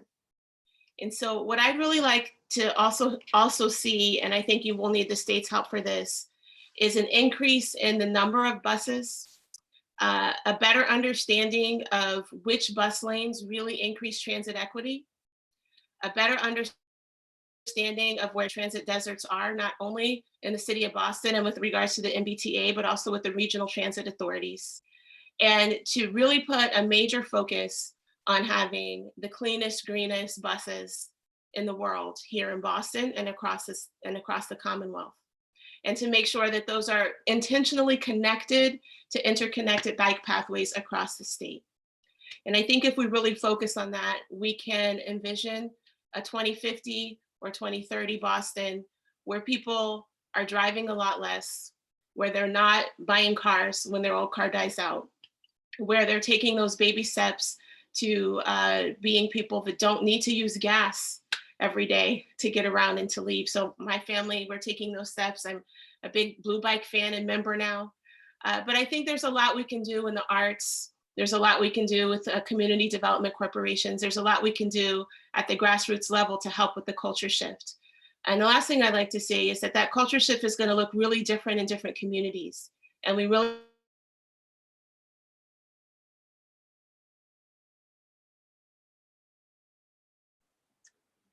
Representative, I think you are specifically and okay, you're back. Oh, sorry. Okay, well, just wrapping up to say, I think the district model is really helpful for understanding different neighborhood cultures, as well as different ethnic cultures, different family and work cultures, and there are different concerns about riding a bike. Where I grew up, in low-income communities in Columbus, Ohio, you were considered, if you rode a bike after the age of like 13 or 14, that was like a negative status symbol, especially it was very gendered as well. Like if you're a boy who's 18 riding a bike, that was associated with not having a job, not being reliable, and it's kind of cool now in some communities to ride a bike. But when I walk through some of the communities that are low income in my district, and I talk to the kids about bike riding, they don't have the same attitude about riding a bike as when I walk through the different aspects of the culture to help make it cool and fun and safe. But making it only safe without addressing the way people feel emotionally about cycling, about taking the bus, about getting rid of their car isn't going to be enough. So let me know how I can help with that. And thank you very much for the content, but also for the passion and the energy and the vision that you're all bringing. Most of you have my cell phone number. Please reach out and tell me what I can do. Thank you, Representative Lugardo. We are grateful for you and for your leadership. And we will take you up on that for sure. So I know we're running a little bit behind schedule, and I wanted to make sure that the other invited panelists and organization representatives had a chance to speak. And then I think we'll try to bundle councilor questions together so that we don't keep folks for too long tonight. Mela Miles, I want to make sure goes first. She has a time conflict, and so I know we're cutting right up against her other commitment. So Mela, thank you so much for your patience, and we'd love to hear your thoughts. Thank you for allowing me to speak. I have a few notes here. So COVID-19 has revealed how vulnerable we are in things that we previously took for granted, like riding on a bus and going to the grocery market, etc., and hugging. So during this time of shutdown, I ventured out to pick up supplies and was alerted to issues that have always been a serious problem, but were not on the top of the list of things to fix right now. Prior to this crisis, the 23 bus and the 28 bus were always full from end to end. Last week, I saw an empty 23 bus and I knew we were in deep trouble. I have never seen that before in my life. So we've been working in close communication with the MBTA to correct nightmare situations in places like East Boston and Mattapan, where frontline workers such as janitorial workers, security, grocery store workers, et cetera, were placed in harm's way due to the schedule changes implemented by the T. Buses were running every 30 minutes and decisions to go to work on a crowded bus or stay home, risking job loss, hunger and homelessness was a matter of potential death and death in their minds. We work with the T to course correct and put more buses on the streets, increasing their frequency. And our bus spotters noted the difference, and the spacing issues seem to have been corrected, and they've been working to do that. So a glaring issue that has come to the forefront here as it relates to spacing and safety in Roxbury is Nubian Square Station. It's not designed for maintaining a safe physical social distance. Narrow boarding areas place people shoulder to shoulder and cause crowding around bus doors. If the driver attempts to offload a bus away from the boarding area, people are forced to leap into the abyss of the busway, a distance of as much as 12 to 18 inches from the back of the bus where they have to board the bus. They were not allowed to go out the front door. And so I actually noticed people trying to help another rider get off the bus with a walker. All safe social distancing issues were off the table because people were touching each other. The walker had to be removed. Other people touched the walker, and this person could not get off the bus. ADA issues are an issue as it relates to rear door boarding, and that the bus driver tried to stop in the busway so that they wouldn't be in the narrow boarding area, but that exacerbated the problem. There is something that I saw that could be a way to correct this issue or even improve it in some way. There's a busway on the southern, what I would say, Dudley Street side of the bus station that could be modified to allow for better spacing, but it's being used as parking space for police vehicles. It was never opened up ever since the bus station was modeled and built back in the late 80s. So that's maybe something that transportation can look at, because the boarding areas in that station are very narrow and people are forced to be in each other's faces while they're trying to get on the bus and there's nowhere else for them to go.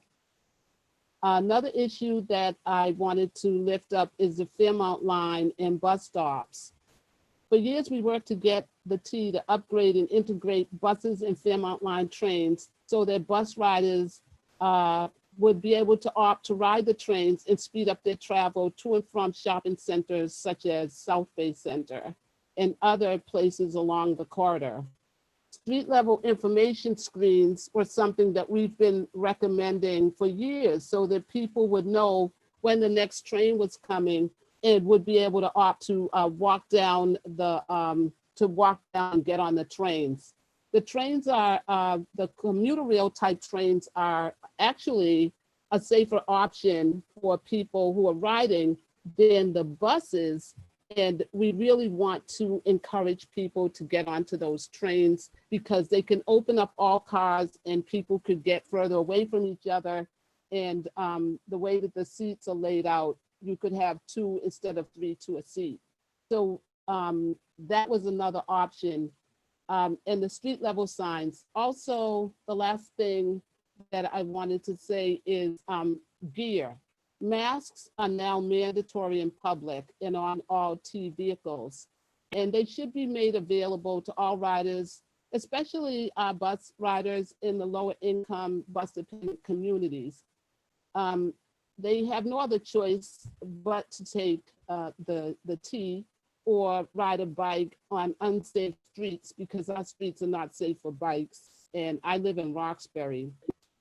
So we were saying that, you know, if there was a way to make masks available for everyone, whether when they're riding on public transportation, and if we could, you know, work and collaborate with the city to get folks to be able to get their hands on masks. I am a mask maker, and I'm working on creating more masks to be able to participate and contribute to that effort. I think that's the other thing was artists and three-dimensional artwork at crosswalks. Someone saw some of these things that artists had creatively made these three-dimensional artwork so that you think you're looking at like chunks of concrete, but it's really creative use of paint. And I think that's pretty much most of the other things that I was going to say have been said by other people about work from home and how people in our communities are less apt to be able to work from home, so they have to be out traveling on the streets the best way that they can. Thank you. Thank you very much, Mela. Next, we'll go to Stacy Thompson from Livable Streets. So much, and I'm going to try to keep it brief. For those of you who don't know, I'm Stacy at Livable Streets Alliance. Before I get started, I'm saying fully, Councilor Flaherty, I am absolutely showing up in South Boston as soon as I'm able, and we are maybe going to take a bike ride together to the North End to say hi to Councilor Edwards. This is an exciting change. Everyone else is invited. I'm bringing you all along. East Boston. But sounds good. Yeah. Maybe we'll go over and see Edwards. Yes, we'll just take a whole tour of the city. But you know, I just You have to cut before I through jump in, Shelby. I want to say, yes. You know, in cities across the country, these conversations have been contentious, and I would say I'm so grateful that we've had such a great collaborative partnership with folks like Jacob and Vineet and the entire BTD department, and all of you. It's exciting to all be here and be on the same page. And the question isn't, should we do it? The question is, how? And so I'm not going to sort of echo what everyone said or sort of repeat things. What I'm going to focus on are some of the elements around the how that I think are worth further exploration from the council. And I'm going to try to blow through these really quickly. I know there are lots of other people. So the first thing that I would just reiterate is you know, we know we need to focus on the communities that are most impacted. A lot of examples have been addressed, but I would say I really want our approach to not just be go for the low-hanging fruit first. I think it is our moral mandate to go where the projects are needed the most, and that's often where the projects are the hardest, and in our communities that have been most under-resourced. And so I just want to call that out. Like Hyde Park Ave needs some tactical resources this year. I know it's on the docket for you know, a couple of years from now, but it's really unsafe. There are some spots that we just like really need to spend time on, and it's tough. You know, Nubian Square, Mela has talked about it over and over and over again. We got to do some stuff. And how do we do it, and how do we do it quickly? Secondarily, I just want to echo the message, the pilot is the process. I think it is really important to remember that the Washington Street pilot in Roslindale was successful in part because we just we got signs out, we put cones out, we tested it, and then we surveyed after. There was not a single public meeting, but the community was fully engaged. And I think we can learn from that. I also think that the daylighting that we did in South Boston, you know, there was a lot of fear around some of those interventions. And as Councilors Flaherty and Councilors Flynn know, once we got those projects in the ground, people were like, oh, this feels good. So I would just really reiterate processes around trying and making sure we consider the pilot the process. I also just want to really acknowledge that the city resources, particularly BTD and Public Works, are very constrained, and that is fair. But I think what that also means is that now more than ever, we have to think really strategically and collaboratively about how to bring civil society on board. and how to make sure that the frontline communities and those frontline community partners are compensated. We can actually get folks on the ground to help with some of the slow streets interventions. We can resource underemployed people, pay them in cash. Livable Streets has a pre-existing street ambassador program where we could put cash in the hands of folks in the communities that are most needed, but there needs to be a bucket of resources and a way for whether it's Union Capital Boston or Livable Streets or the 10 other organizations that could deploy these funds to actually access those resources and get them to who's most needed, and then employ those people to do some of this outreach and to do some of this education and to really make sure that the community voice is uplifted and heard. And there are good models around the country. Let's figure it out. And then on the resources piece, I just want to acknowledge, it's great that Boston is feeling, relatively financially solid this year, but the state is very vulnerable right now. And the city depends on state resources. Like the MBTA is paying for a lot of these bus lane interventions. And if you were watching the Fiscal Management and Control Board hearing, they're looking at 4 different budget scenarios, and 2 of those budget scenarios don't include funding things that we really resource. And so there are some short-term things that, are still moving, and we talk to the T and they're still moving things forward, but I think it represents a real vulnerability that we need to understand and address and make sure that we have city resources for. And that might mean reallocating some things we are assuming that we're spending money on this year to ensure that really critical projects happen if state funding falls through. It's also important to note that things like free buses aren't crazy. All door boarding is one of the safest, healthiest ways to get people on and off the bus. But that doesn't preclude the need for a low income fare, which the Green Justice Coalition has been fighting for and leading on. And it would be really wonderful for the council to help push on that and make a statement. More than ever, people need to afford transit. And even if you are able to safely get on a bus, that may connect to a train that you can't afford. So, I would love to have a fight to really win that and make sure we get something in the budget, especially as the state is concerned.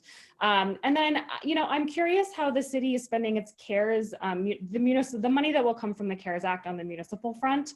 Other cities are exploring things like using that money to subsidize bike share increases, to pay, community members. And I haven't seen that, and I don't understand what portion of the CARES Act is going toward these interventions. But I would love to be part of that or see that explored and make sure that we're using that money well. And last but not least, we need to be flexible. There isn't an end game. There's just the next phase and the next phase and the next phase. We are gonna have heat waves. We may have hurricanes. We are gonna have snow removal, and our streets need to work in all of those settings. And I look forward to working with all of you to keep our streets safe, open, and equitable now and in the future. Thank you.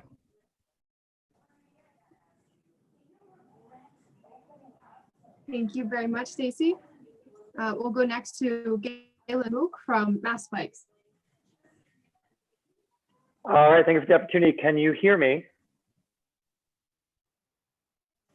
Yes, we can. Okay, great. Thank you, Councilor Wu, Councilor Braden, and everybody who is here. I really appreciate this opportunity. I'll try to be brief. I do want to say that I hope everyone and their families are doing okay. It's tough times for sure. And I want to thank everyone in the city, Jacob and Vineet and everybody else for all the hard work you're doing. My name is Galen Mook. I'm the executive director of Mass Bike. We do statewide advocacy, although I'm an Alston resident and I have been a city resident since 2003. So I'm well familiar with some of the issues, and I'm sure I'm familiar with most of you here as well. And I do want to echo Stacy's, I guess, invitation to take a bike ride. Councilor Flynn, Councilor Edwards, if you ever want to hop on a bike, we don't have to do a whole Pan Mass challenge, but I'd be happy to take a spin around the city with you. So I want to break this up a little bit into current problems and past problems and some solutions. We know what some of the problems are. We have the Vision Zero crash map.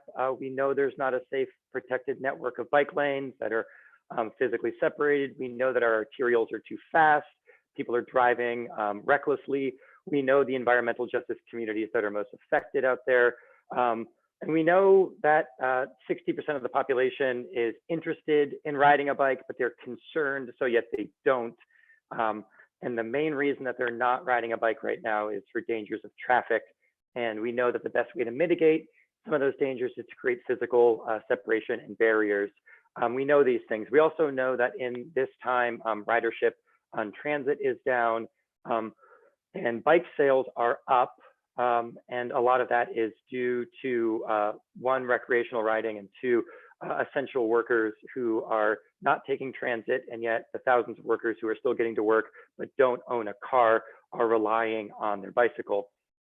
Mass Bike does statewide work. We advocated pretty strongly to have bike repair be included in the essential services. We are doing surveys of all the bike shops across Massachusetts, and by and far, every single one of them is doing better this April than they were last April, and we're seeing ridership increase. However, we are seeing crashes and severe crashes and fatalities increase. This is something that we need to tackle. In this time of crisis, I think we are seeing time again that we're laying bare the inequities, and we're emphasizing the inequities that have long been a challenge, especially for the city. But this also affords us the opportunity to show how to solve some of these problems. And this hearing, I want to thank everyone who's here, because I am very encouraged, and this reaffirms that we know what these problems are, and it sounds like we have the political will to take the steps to solve these. I heard a great phrase the other day, which was, I keep hearing that folks want to say they want to get back to normal, but to be honest, normal wasn't all that great for us. So let's build a new normal, and let's make sure that we're directing our energies to building a better normal than the old normal. And I think that's definitely the conversation that we're having here. So I thank you for that. Some things I might recommend we look at. As we open up, we need to recognize that now is the opportunity. We can make major infrastructure adjustments and changes without disruptions. So I think that has come through very, very clear. I want to reaffirm that. I want to pick up on something that Vineet had mentioned, that we want to prioritize the most affected that are out there, including the environmental justice communities, but especially the elderly communities. So I want to encourage us to work with the Age Strong Commission to identify maybe first the priorities of the focus here on those who need the help the most. And I'm going to recommend that we look towards the elderly communities. Folks really need to get out and walk to the grocery store, to the pharmacy, around their block for mental and health wellness.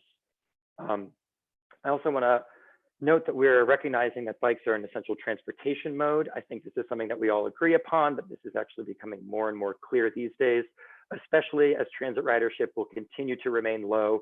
Hopefully not too long, but at least for the time being.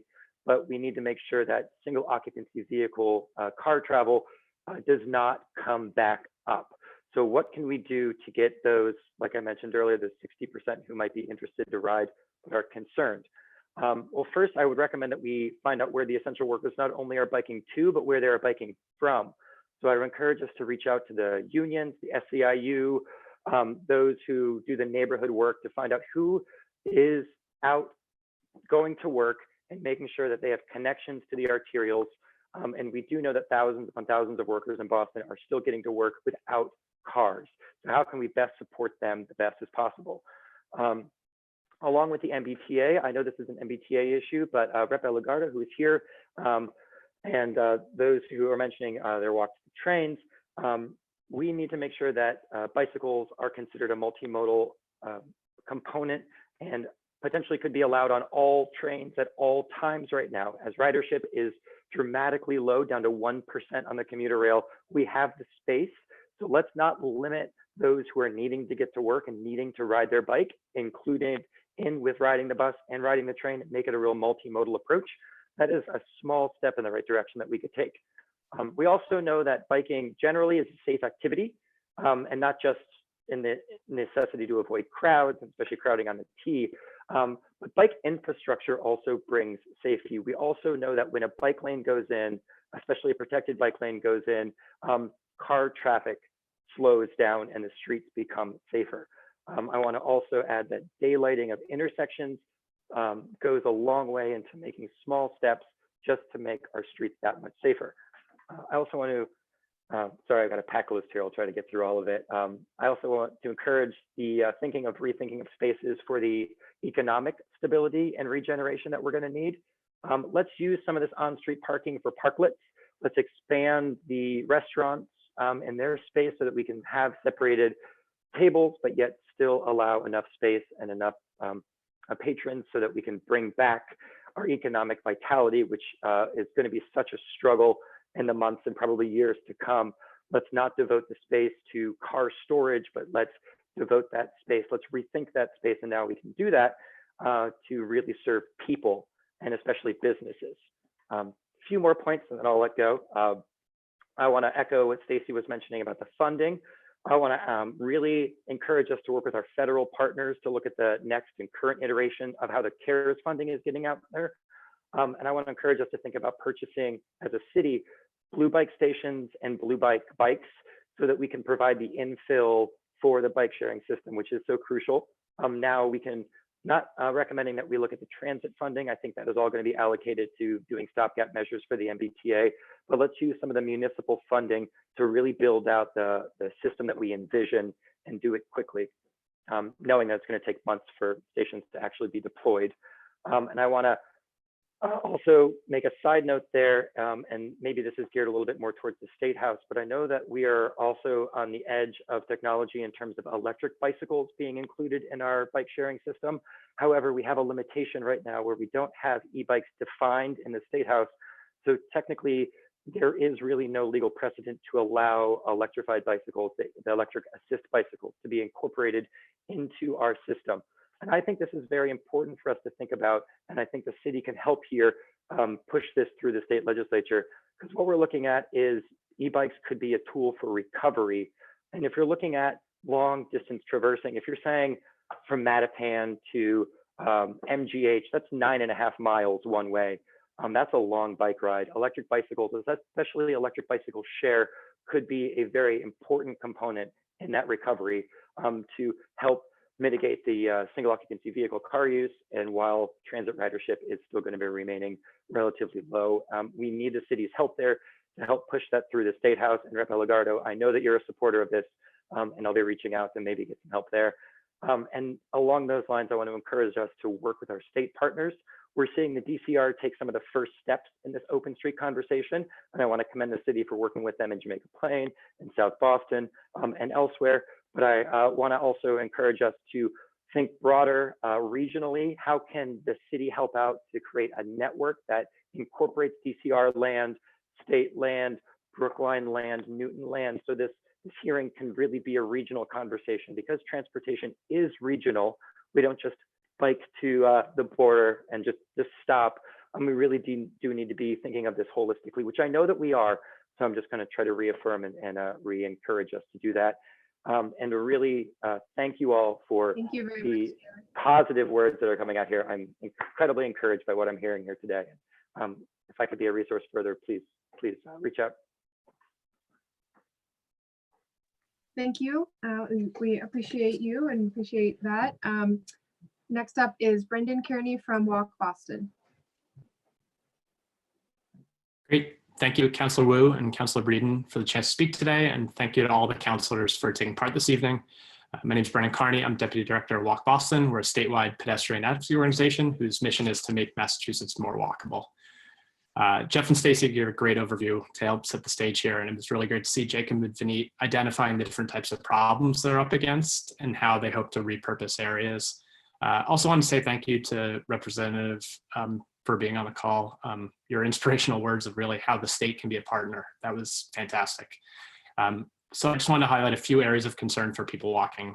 First, on speeding, speed reduction, and traffic calming. I shared this info at the budget hearing.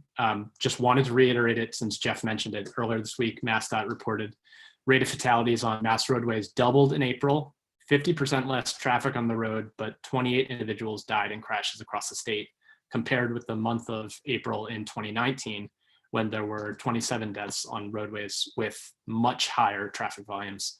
Road safety projects are very important to combat this problem.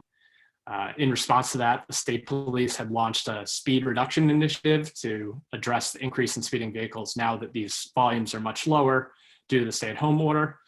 The focus of that is to enforce the operators of vehicles that were going at these high rates of speed.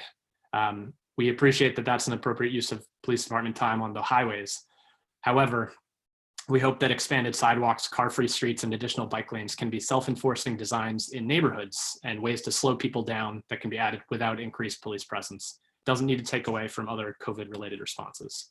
Secondly, I want to talk about signals. I don't think it would be a hearing without Walk Boston bringing up traffic signals. There's a need for automatic pedestrian recall. Make it so there's no need to push a button.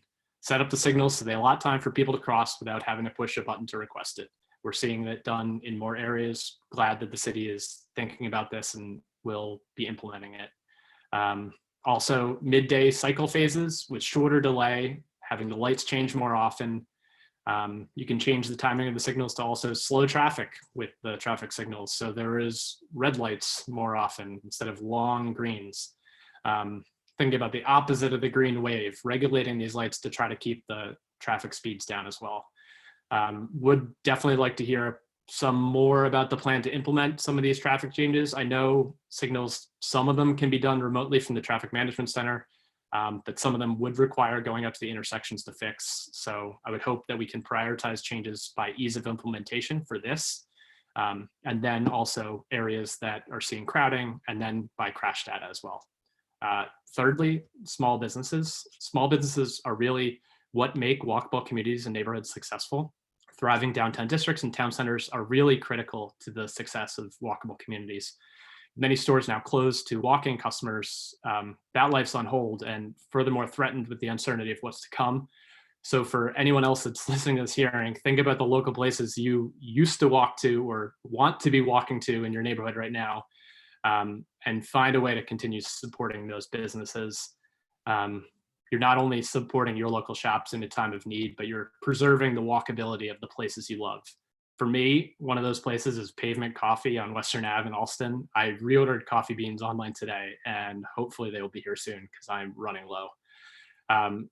We know people walking, biking, taking transit are more likely to frequent local and small businesses. So anything that can be done to improve walking, biking, and riding transit will in turn help the small business community recover once we reopen.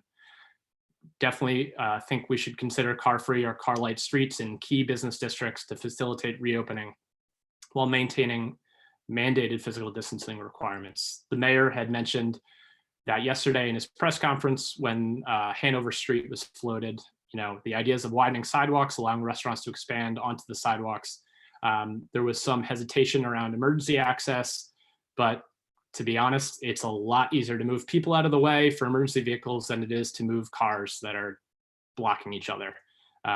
Works pretty well in downtown crossing for fire truck access. People get out of the way, no problem. Finally, the one thing I want to hit on is wholeheartedly agree with what Galen was speaking about with older adults. In conversations we've had with Galen and Massachusetts Healthy Aging Collaborative, along with the Boston Age Strong Commission, there's been potential locations where expanded sidewalks and outdoor spaces would greatly benefit senior residents. I know that Nicole over at the Age Strong Commission, who's doing great work, she shared some of those spots with Jacob as he's been compiling locations. And the goal there is really to facilitate essential movement in areas where it's most needed for older adults near senior housing, for access to parks, for access to schools through the summer and into the fall. And finally, I just wanted to throw out 2 example areas that can really build on ongoing planning efforts. First off, with State Street downtown as part of the State Street reconstruction project. This is a great opportunity to use one of the extend the curbs and extend the sidewalks as the pilot project. And secondly, Washington Street from the Comm Ave to the Brookline line in Brighton could be a senior safety zone and create safe access to a grocery store location. And that could be rolled in under as part of the Alston Brighton mobility study. Thank you so much.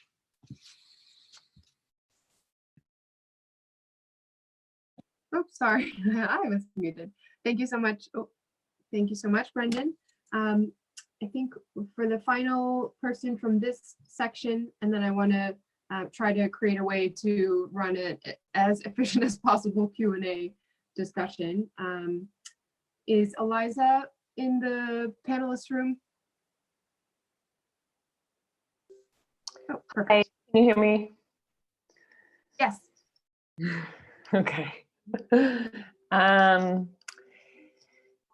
Thank you, Councilors Wu and Breeden as well for hosting this important hearing. And I did want to say I will have to jump off after I testify to be with my daughter. And yeah, these are hard, I know. With young kids, I saw your son there, Councilor Wu. And so I appreciate all the time that you're taking on this important topic. Oh, hello. So I am the interim executive director at the Boston Cyclists Union. We work in Metro Boston to improve access to bikes and to create a connected, equitable bike network. And I wanted to share just a couple things that other advocates haven't shared. The week of April 6th, we conducted an online survey that our Vision Zero Coalition partners also shared, and we got 397 responses from Metro Boston, meaning inside the 495 belt, and about 160 responses from Boston. And the statistics were similar for both, but 90% of respondents from Boston supported opening up more space on streets for walking and biking right now. About 70% were walking more than they did before the crisis, the coronavirus crisis. And 40% of people said they don't feel safe walking or biking because of the lack of space to maintain physical distancing. And about 80% of people are walking or biking to access essential services. So we heard many stories from people who have been biking for the first time, or dusting off a bike, like Councilor Flaherty said, or biking more. And just a couple of quotes that I wanted to share from that survey was Kirsty from Beacon Hill said, I feel more unsafe in all regards while walking and biking now than I did before coronavirus crisis. I live near the Boston Common and cannot tell you the number of times I've seen cars ripping through at incredibly unsafe speeds. I have always loved living in Boston because I've never felt the need to own a vehicle, which has been an incredible benefit for many reasons, physical, mental, and financial. Now I feel like a second-class citizen. Car owners zip around the city without a problem, while I struggle to have room to socially distance to get to groceries and medicines. And a resident from East Boston, Maggie, said, I'm not commuting at this time, but as an East Boston resident, the reduced service on the Blue Line is very concerning. It's one of the only ways to leave East Boston if you don't own a car. I have now come to observe for the first time large gaps in safe bike infrastructure, and I would like to be able to safely bike, but bike infrastructure doesn't exist. So we heard a lot of those stories. I'm sure some of the people offering testimony after will share their stories. Can you still hear me? Everyone looks frozen. Yes, we can hear you. Okay, great. Yes, we can hear you. Great, thank you. So in terms of the, it sounds like the interventions that we'd like to see, I was really encouraged to hear Jacob talk about the strategy for pop-up bike lanes and some of the places that they're considering.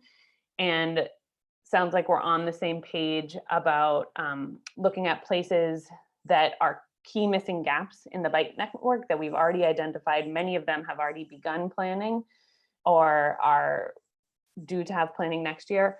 Other key streets to get to the Longwood area, to get to hospitals, BMC and MGH, and also places that are currently in the high crash network for all modes and for bikes. As Galen mentioned, protected bike lanes make streets safer for everyone.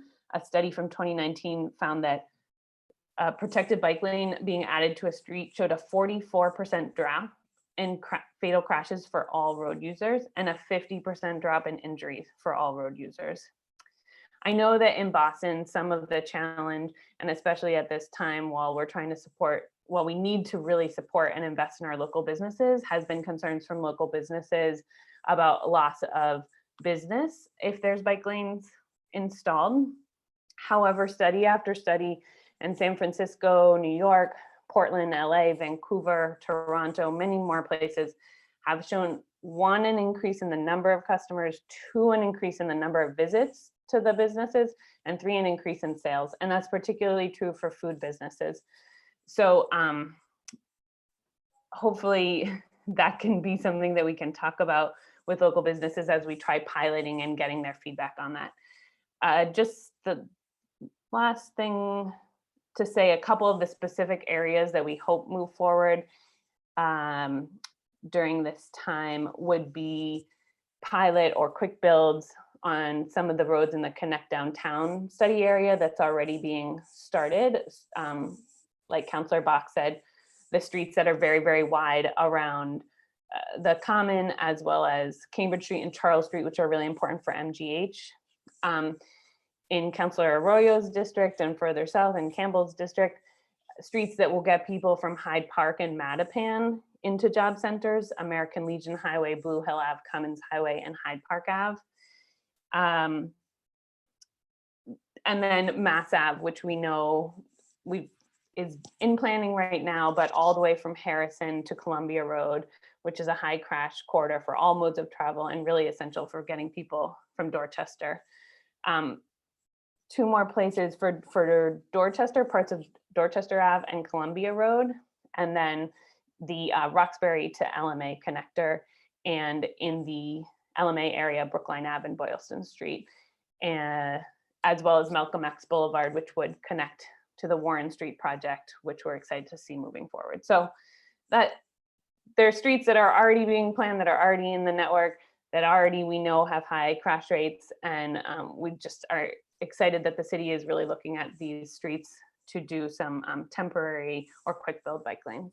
Thank you for the time. Thank you, Eliza. Okay, so I want to try and facilitate a brief Q&A if possible, while respecting everyone's time and time with your families tonight. And I know our colleagues from the administration have been with us for a very, very long time. We're already past the 2-hour mark. So we'll quickly tick through counselors. Feel free to pass if you don't have questions, or to put questions in the chat box so I can bundle them together and we can go through them a little faster that way too. We'll start with Councillor Liz Braden. Thank you so much. I don't have any questions, a few comments. I am very happy to hear that some of you advocates agree with me on some issues about the Washington Street between Com Ave and the Brookline line. Brenda, you and I were out there at that walk field study one day, and it was scary. It was the most frightening thing I've ever seen up close. The risks that pedestrians, elders, and people with disability were taking crossing the road over there was frightening. The other issue, I really feel that perhaps we should look at a dedicated bus lane on the Pike, the Mass Pike going in and out of town as a way to, there's no traffic on the road right now, but when there is traffic, I feel it disincentivizes, it gives a lot of priority to folks in single occupancy cars, while a bus with a large load of passengers is penalized. So I think going forward, if we want to decrease travel time, that having a dedicated bus line on the Pike going east and west from downtown to Newton would be, and the Newton exit at exit 17 into Austin Brighton would be really helpful. The other interesting comment I'd like to make is that the number 65 bus from Brighton Centre to Kenmore via the Longwood Medical area is a once-an-hour service on Saturdays, and it doesn't run at all on Sundays. And I've had several queries and questions from constituents who work in the healthcare field about, can we do something about the fact that the bus service does not run through the Longwood Medical area from Brighton on a Sunday? There's no service whatsoever. And again, there's a lot of people with disabilities and elders who would like to have access to that service. So those are my comments. I don't have any questions. Thank you so much for a very informative and broad-ranging conversation about safe streets at this critical time. Thank you. Thank you, Councillor Braden. Okay, I'm just looking to see which colleagues are, some had to go to various community meetings. Next is Council President Kim Janey. Thank you, Madam Chair. I want to thank the makers again and this amazing panel for all of the great ideas and suggestions. One thing that would be helpful to me as a counselor is to perhaps hear, I know everyone on the panel spoke, but it would be helpful to me to hear maybe the administration respond directly to some of the specific suggestions as to where we are. For example, we heard panelists mention the walk signals and not wanting to have residents touch the buttons. Is that something we're doing? If we're doing it, how far out are we in terms of getting it throughout the city? If there were other ideas and suggestions, where are we in implementing those? If there are things that you like that we're not implementing, if there are barriers to implementation, what are they? Help us understand those. If there are some good ideas. If there are other things that we are kind of latching on to as counselors or activists in this space that are, in your mind, too outlandish, help us understand why. It would just be helpful to me, I think, Madam Chair, to get some reaction to a lot of the ideas from the panelists who don't work for the city. Thank you. Thank you, President Janey. I'll turn it over to Vineet and Jacob. Thank you, Councillor Janey. I think that it's a good opportunity for us to kind of talk about some of our upcoming projects and kind of respond to some of the suggestions we've heard today. We are clearly interested in working and have started to work on the push buttons, and so that's something that we've discussed with our traffic team, and is something that's we're continuing to explore. We heard some really good suggestions today on bike lane potential. I think Eliza brought that up. I think that kind of using the American Legion Highway, Columbia Road connection right through Dorchester to jobs in the South Boston area, thinking through, there was a suggestion about a senior zone, I think on Washington Street in Brighton. I thought that was something we should definitely explore. There were suggestions. The number 65 is something that was that the number, Councillor Braden, that you were mentioning that doesn't have service on Sundays? I think it's the 65, yes. I'm going to. Yeah, okay. I'll follow up on that and with the MBTA. I think that as we move forward, one of our challenges is to make sure that the community is on board and make sure that when we implement a project, we're actually helping rather than harming. No, I can appreciate that, Vineet. And then I don't mean to put you guys on the spot. I can certainly appreciate this was, maybe this was some new stuff and you have to process and take it back and think. So I don't mean to put you on the spot, but I was really interested in your just initial reaction to what, and I don't want to use the word low-hanging fruit. I remember one of the panelists said we shouldn't just be going to what's easy. We should be going, I think it was you, Stacy. I don't know who it was, but that we need to focus also on what some of the harder things, if they are in fact the things that will move us forward in terms of equity. So I just really wanted an initial response. I think one of the things, if I may, Madam Chair, just react, really intrigued me. Not just in the presentations from the panel here, but in my learning journey when I did travel to Oslo, was this car-free notion of areas. And I would be really interested in areas in our city maybe that have already been identified either by community panelists as activists as ideal locations in your mind. Maybe you've done some pre-surveying already of business owners and residents. And the same I would ask of the administration, if there are any areas that you're already thinking about. I know Newbury Street goes car-free for a couple of days. You know, quite frankly, and that's not my district, so I won't even speak to what I'd like to see in Newbury Street. But as a shopper, I would like to have some car-free experiences. And it just changed. The energy is so, for those of us who have experienced it, it's just very, very different. And those who haven't, if we get back to a place where we can, open things up and start to travel again, it is something to behold.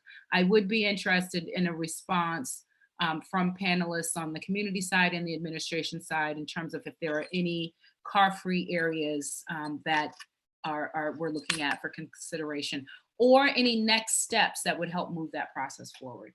Thank you, Madam I'm going Chair. to tag on to, thank you, President Janey. I'm going to tag on to your question because there was a Q&A from someone who is in the waiting patiently to testify that dovetails exactly. Adam says, tonight's discussion seemed to center largely around commuter and business concerns, but I'm curious about exploring opportunities for residents to reclaim space currently dedicated to car storage. For example, in the north end, it's impossible to pass someone on the sidewalk without coming within 2 feet of them. This happens while most north end streets have 20 feet of space for car storage. Could we explore moving some of this storage to the empty city-owned lots like Sergeant's Wharf and freeing up some of that space for pedestrians? So just to add on to that, have there been conversations about maybe partnering with some of the local off-street parking so that residents can move cars off the street into these unused parking garages, maybe at discounted rates or through a partnership with the city, thereby creating even more opportunity for what President Janey is discussing. Did you want me to respond first? Yes, please, Vineet.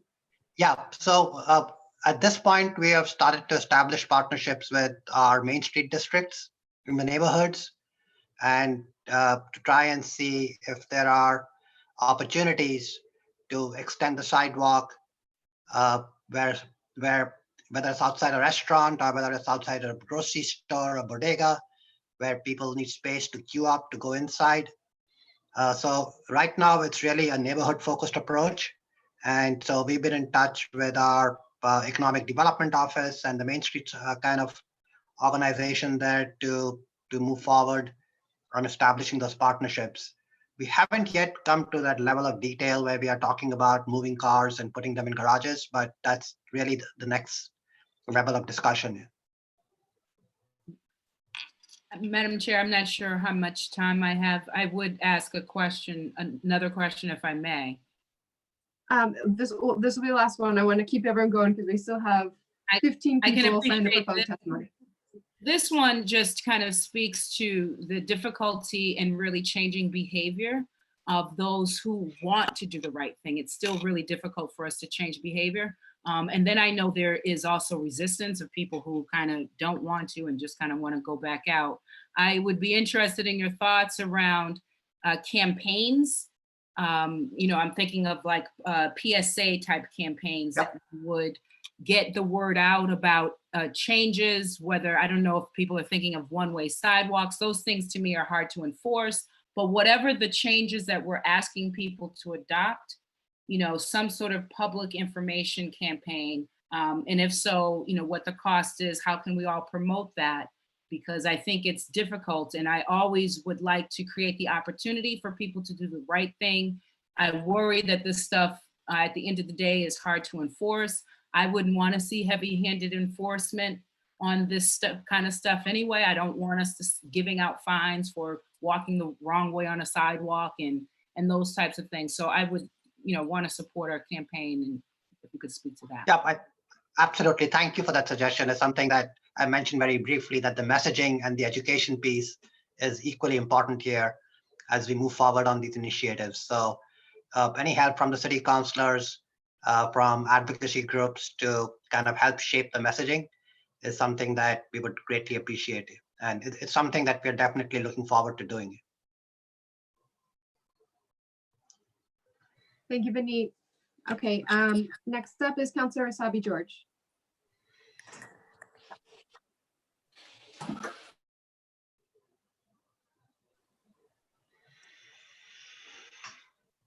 Councillor Asabi George, she may have stepped away for a moment. Oh, no, I'm right here. Sorry, I did step away physically, but it took me a second. I'm good with questions because I did dip out for that community meeting and we'll review the tapes. Thank you.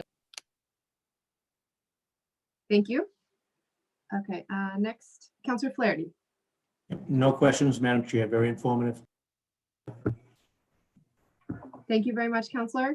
Councillor Arroyo, questions? Just if the folks from the city, if either of you are able to expand on what I believe Stacy asked as to how we're allotting CARE Act money, if any of it's going into transportation or anything like this. Do we know if, not necessarily exactly the amount or the projects, if you have that, great, but is there any, is there going to be an allotment of this for transportation costs? Yeah, but actually, Stacy asked me this question a week ago as well, and I haven't been able to get a good answer for that as yet. I think so. I'm working on figuring out how Boston is accessing CARE Act money directly. Thank you so much. When you know and when you bring that information to Stacy, I would love to have it as well. Absolutely. Thank you so much, and just thank you to everybody on the panel who spoke. I'm gonna cede the rest of my time to anybody else who may have questions, or if there's any panelists or public comment. Thank you, Councillor Arroyo. Councillor O'Malley, next. Yes, thank you. Just very briefly, because I'm also looking forward to hearing from public testimony. I think you may have touched upon this, Vineet, so I just echo through the course of the pandemic, we've had a number of Zoom civic association community meetings, and notice the last couple of weeks this topic has come up, and some of our great talented colleagues who work hardworking members of ONS have actually brought this up, saying that they're soliciting feedback, looking for ideas. So I just urge you to continue to work, as I know you always do, in a collaborative way to talk, to make sure that we can all work together and continue this this momentum. So thank you for the thumbs up, and thank you everybody. Thank you, Councillor O'Malley. Councillor Campbell.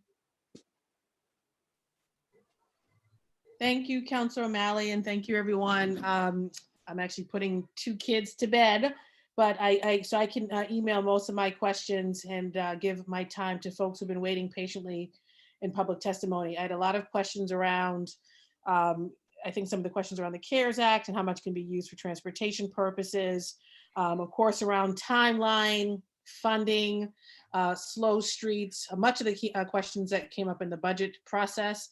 Also questions around, the state. The state has to be a partner here, and sometimes they show up and sometimes they just don't.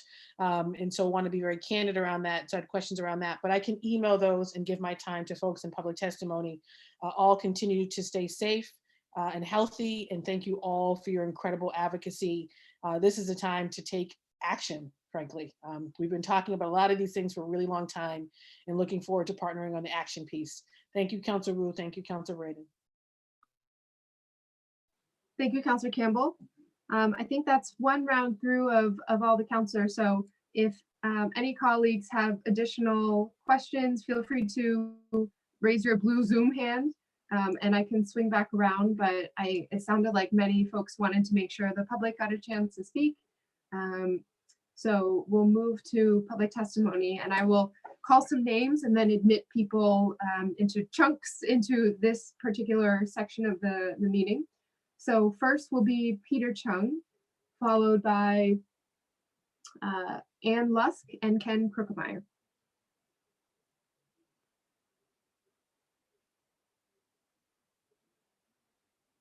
Hello, everyone. Can you hear me? Yes, we can. Okay. I don't have a lot to say. Just like everything I heard tonight, it was really great. Plans that we're planning to do. And I just want to say I am the founder of Ghost Bikes Boston.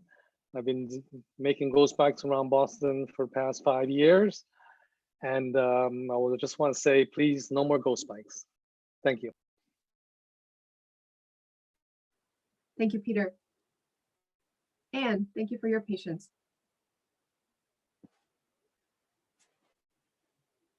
Oh, hold on, let me unmute you.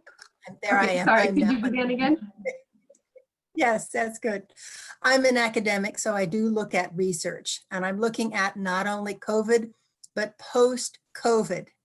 How do we address climate change? How do we address health, equity, economic development in the bicycle facilities that we're putting in place now?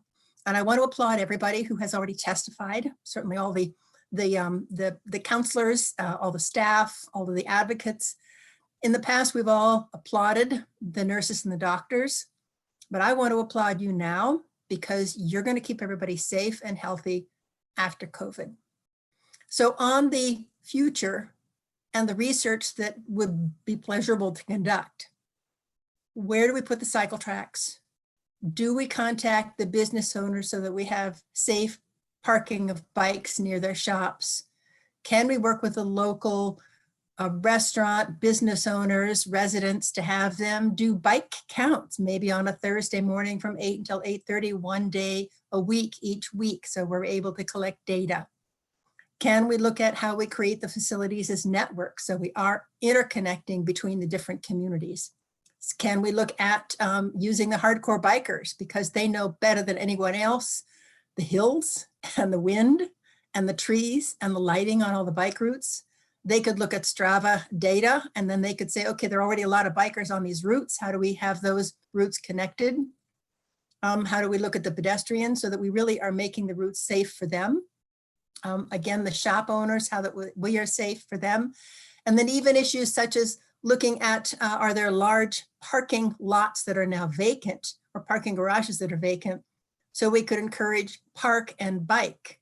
We have this with satellite parking lots, but we could do it on a different scale and get people who have to commute by car to get closer to the city and then be able to bike on that last distance. So I look forward to COVID, but also post-COVID and doing research so that we can then show what Boston has done, but we show what Boston has done by data and by the evidence. So thank you very much, everyone. Thank you, Anne. After Ken Krukemeyer will be Lee Matsueda, Vivian Ortiz, and Matt Lawler. Ken? Hello, Councilor Wu. Can you hear me? Can you hear me? Yes, we can hear you. Yes. Yes, okay, good. I'm Ken Krukemeyer from Holyoke Street in Boston. I want to say that a crisis is an opportunity to get a lot of things done that don't happen otherwise. And it seems to me that people have thought a lot about the physical change, and I hope that a lot of those things can happen quickly. But I want to speak for a minute about changing people's minds. What Council Janey of his public information campaign. I'd like to suggest two things. First, I'd like to make an invitation. At 2 o'clock afternoon, my street gets together out in the middle of the street, standing 6 feet apart and talking about things and making sure everybody on the street is okay. And half the time when cars come down the street, they slow down and we slowly move out of the way so the car can feed. Once in a while, a car comes along and beeps its horn and it yells out of the window, "Get out of the way, this is for cars." And so if we're going to deal with changing people's minds, we have to find a way that the city council, the mayor, can take a very active role in changing the attitudes of what the streets are for. They're for everybody. And that's what we've been talking all evening here. And figuring that out, I would be very happy to have you come down any 2 o'clock every day to the South End and talk to us on about how to change people's minds. Secondly, how are we going to pay for all this? I have a suggestion that I suspect can't happen, but I'd like to make it anyway. $34 million has just been awarded by the state to spent to cut down trees on Melniak Boulevard. That $34 million and that contractor under an emergency order might be repurposed to do things all over the city of Boston that need to be done. the marking of bike paths, the signalization changes, the paving where it needs to be done, the kinds of things that really are desperately needed by the city of Boston. If we could find a way to take $34 million and do that work all over the city, we would be well served. Thank you very much. Thank you, Ken. Lee?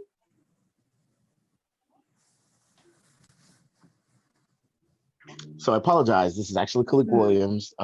This is the problem of using a organizational Zoom. It goes under one person's name. Hi, Kalik. But this is Kalik Williams with Welcome. Community Labor United. Thank you. This is Kalik Williams with Community Labor United, representing 100,000 working families throughout the greater Boston. We're also members of the Green Justice Coalition.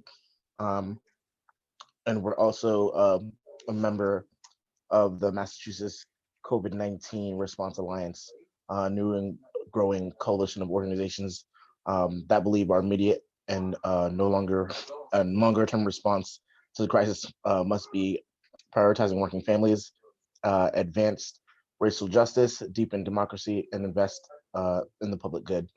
I don't want to take too much time. We've actually said, I feel like a lot of the points that I was going to make today, in terms of, what it means to come out of this pandemic and have safer streets. And I think a lot of folks have hit the point of, we don't want to go back to the old normal. We want to create a new normal. We want to make sure that we leave things better than when we found it, right? I would say that maybe some of the points that we want to make sure that I hit are the fact that I think Mela might have said it earlier, but I think it does bear repeating. The fact that there is a mandate that all folks are supposed to wear face coverings going on the MBTA, but we're not providing any. We should, at least in the city of Boston, figure out how to provide face masks, face coverings, so people can be protected, so workers can be protected as they travel on public transit. There's a call, thanks Stacy for shouting out the low-income fare, because we know that is obviously going to also be a necessity when folks go back, for the folks that are already working, and when we try to resume normal functions of the MBTA. It was already inequitable before, and we want to make sure that the folks that need the T can afford to use the T. Yeah, I think those are really the points that I wanted to hit. So I thank you all for the time, and I'd love to hear this. I'd love to hear the continuation of this conversation. Thank you. Thank you, Khalid. Vivian?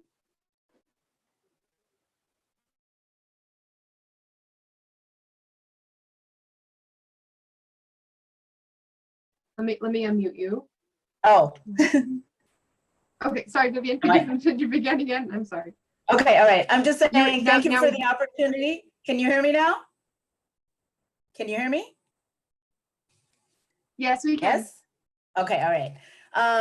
I never know what it is I'm going to say at this yearly transportation conversation. So I have a bunch of little Post-it notes just reacting to a lot of the things that I've heard.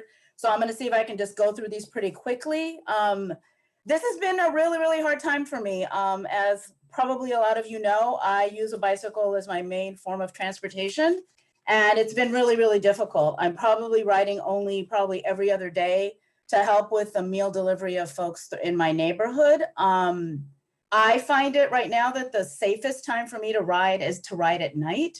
And that's very difficult for me to do as well, because now we have a curfew that starts at 9 o'clock at night. I live in Mattapan, and I don't see that things are very different than pre-COVID. Blue Hill Avenue in Mattapan Square still has the same number of cars that are parked there.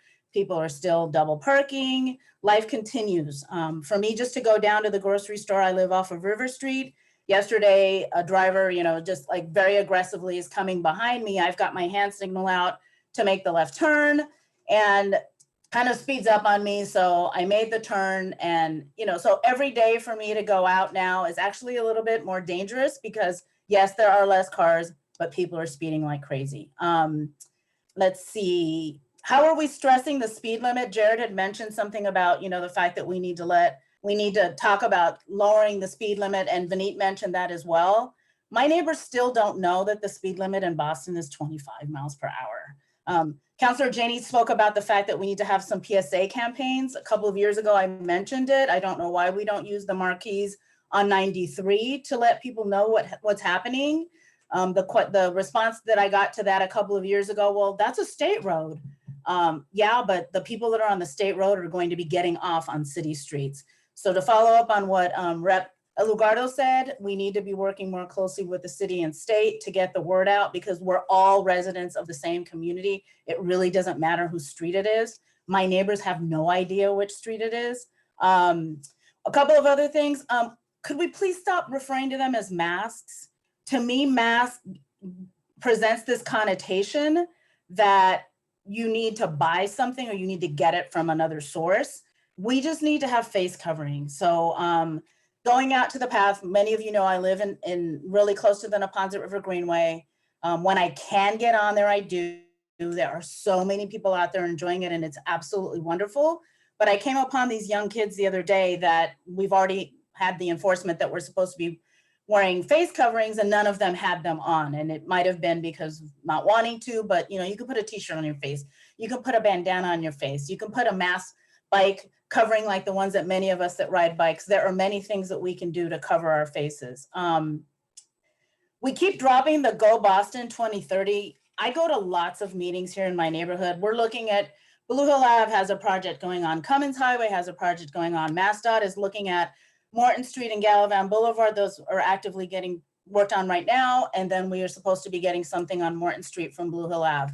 My neighbors don't know what Go Boston 2030 is. That doesn't mean anything to them. So one of the things that I've been advocating for some time now is this is the time. This is the time and the opportunity for us to come to our neighbors and talk to them about those things that they don't understand that have to do with road redesign. The terminology is foreign. We still have the same group of people coming to these public meetings, and the people that are coming to these public meetings are completely opposed to any of these changes. We are not talking to the people that most need to have these changes happening, the folks that are walking to places, folks that are going to the commuter rail on Cummins Highway. My neighbors were opposed to that. They don't want to ride it. They don't understand why it came, but we're not talking to the people that are actively using it. So we need to do a better job of getting the word out. Let me see what else I have on here. We need to work better with other city agencies. Again, to what Councilor Janey was talking about PSAs. Why aren't we working with the Boston Public Health Commission? This is a public health crisis. And I think that we need to be joining more forces with other groups within the city, within the state. Why aren't they doing PSAs about the benefits of walking and biking, about the air quality and things like that? Boston Transportation gets beat up by my neighbors, all right? Boston Transportation is seen as an enemy in my community. And when they come, it's like, oh, they're coming. It's gentrification. They're coming to take over my neighborhood. The Boston Public Health Commission needs to be used in a way that's beneficial. How are we gonna do community outreach? Sorry, guys. City hasn't done a good job on that already. I don't know what it is that we're thinking that's going to be done differently. Thank you, Stacy, for the little subtle plug about the 10 communities. I know you were referring to the Healthy Community Champions. We have a model that worked a couple of years ago with using residents within neighborhoods to be the ones that are passing on the information. Those folks were paid. They need to get paid in order for this to happen. We need to be getting people that live on Cummins Highway to be the ones that are communicating with their neighbors about why these changes are to our benefit, all right? Road diet doesn't mean anything. It just means to people that you're gonna make me have to, it's gonna be more inconvenient for me in a car. We need to start inviting people to come outside, come out to Cummins Highway, get out of your car, see what it looks like to be standing on that sidewalk and see how fast people are going. Don't have a clue as to when any of this stuff is gonna happen. We just keep saying later this month. My neighbors don't know anything about this. Another thing, I get a daily message from the Department of Neighborhood Development. There was a topic, the 6th topic down, that had to do with public transportation and open streets, no mention at all of this meeting taking place right now. So how are my neighbors supposed to know about joining this and be able to make any kind of public comments if we have an opportunity to send out something every day and it's not being sent out? Really happy that Councilor Flaherty is riding a bicycle. When things get back to the fact that I'm able to ride to my job in downtown, I will gladly pop by and we can go on a ride just the way that Galen was also inviting you to do that. The other thing is we need the slowing down the speeding, guys. There's no enforcement in my neighborhood. So the whole speeding thing, again, folks don't know that the speed limit is 25. So how it is that we're gonna get the police department or whomever it is that's supposed to be enforcing the speed. I want to do a do it your own self kind of thing, kind of like what Ken was talking about on my street. All right. I have a very short street. It's pretty calm. But you know what my problem is? That in front of every single house, there are at least 1 or 2 cars. So the problem is not necessarily the space that we need to take on streets that are busier. I don't know how I'm going to be able to convince my neighbors to move their cars so that we can have just a conversation about coming out, getting to know each other as neighbors and seeing what we can do to move forward. Let me see. Okay. Making sure that the community is on board as to what it is that we want to do. Again, what Councilor Janey was talking about. And education is enforcement. So working on PSAs is a way to get folks, please, I agree. I don't think we need to be ticketing anyone, but folks don't know what the rules of the road are. They don't know where it is that they're supposed to be. I want to also echo what my fellow league cycling instructor, Brown Bike Girl in New York City started doing. I think it would be absolutely wonderful to get more people on bicycles. But what she saw happen when folks started riding bicycles and started rideshare is they don't know how to ride on the street. They're doing anything they can. So it's even more dangerous for them. Drivers don't know what's happening either. So this is our opportunity to educate. My day job is working with young children to teach them how to use the crosswalk and how to ride a bicycle. So we're talking about older folks and the youngest. Folks don't respect the crosswalk here. Folks are afraid to be walking. If they can't be on the path behind my house, they're not gonna walk along River Street. It's too damn scary. They're not gonna walk on Cummins Highway. So, and it is possible. I don't remember who it was that said about changing the culture and the mind shift. I just wanna say that at the end of this month, I will be celebrating my 13th year of being car-free. I am from El Paso. I drove absolutely everywhere. So if you wanna do it, you can do it. The thing is, I know that there are people in my neighborhood that wanna do it, but they're scared to do it. And we need to make these changes now and make them permanent so that we can see more people walking and biking. We seem to think that all of a sudden they're just gonna jump on bikes and it's gonna be great. No, once they get back into the normal of drivers driving the way they are and the traffic, they're gonna get back into their cars. It's gonna be a huge problem for our students when it's time for them to go back to school. Parents are not going to want their kids to go on the school bus. What are we gonna do then? All right, thank you. I know I rambled a bit. Thanks a lot. And I'm looking forward to see what the changes are. Thank you so much, Vivian. Okay, after Matt, the next 3 people will be Karen Mounty-Brodick, Adam Balsam, and Frank O'Brien. Matt. Great. So thanks, Michelle. Thanks, Councilor Wu, and thanks, Councilor Breeden, for this opportunity to talk.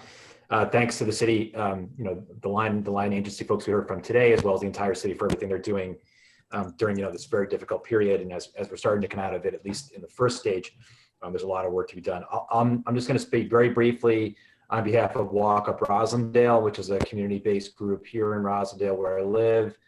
And we've been very focused on promoting walking, cycling, taking transit in our neighborhood. And I would emphasize what Stacy said about and others have said about the pilot being the process. We were very much involved with the Washington Street northbound bus lane. And that experience has really taught us that that's a model that should be able to work more frequently, more places around the city. So to what Vivian was saying in terms of kind of outreach that really gets people sort of out of the meeting, present and defend sort of mindset and gets them out into the street and talking about what's important to them and what they're experiencing is definitely a better way to go. In terms of locations, I'll just throw locations out for Roslindale. Certainly all of Roslindale Square and especially Corinth Street in Roslindale, which is now a 2-lane sort of mini arterial in the middle of the business district with two lanes of parking. Certainly could be expanded sidewalks and 1 lane of travel and keep the parking. But really every sidewalk in the square and lots of sidewalks all across the city are just too narrow as they are.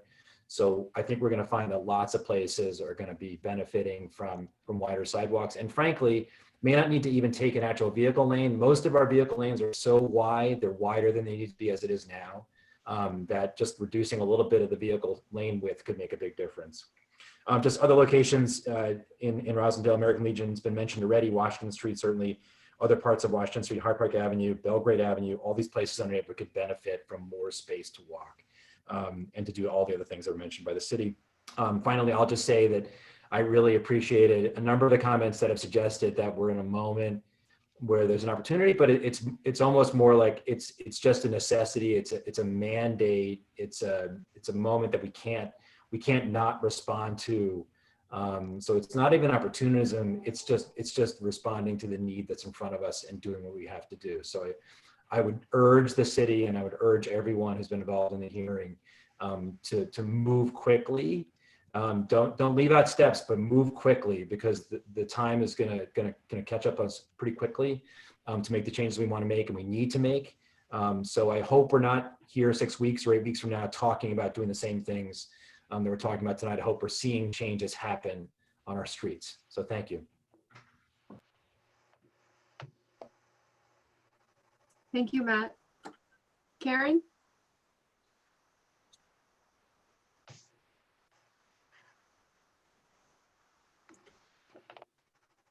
Let me see if there's a. Okay, I've unmuted it. Karen Monty Brodak. Now, thank you. Hi, excellent. My name is Karen Monty Brodak. I'm the president of the Emerald Necklace Conservancy, of your Emerald Necklace Conservancy. We are a nonprofit that supports the 1,100 acres. The portion of the Emerald Necklace was designed by Frederick Law Olmsted. He's known for one of his very early works, early in his career, well-reviewed dress rehearsal called Central Park in New York. But in Boston, he provided a world-class linear park system, which is in many ways the pandemic-proof park that we need today. The playgrounds are closed, the active fields are closed, the things that frankly he didn't design that came later in the 50s and 60s and in landscape architecture, which we know why, those are all important.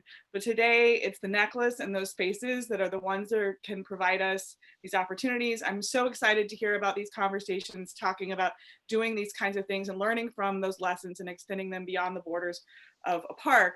I want to say that I want to be as helpful as possible. The Conservancy wants to try and help in whatever way we can to expand these things. The necklace falls under 3 jurisdictions: the city of Boston, the town of Brookline, and DCR. We work very closely with all 3 partners. I think actually everyone wants to do the right thing. It's just always a lot of complicated, interdepartmental stuff that has to happen. But I really want to see if there's some ways we can help support these things going forward.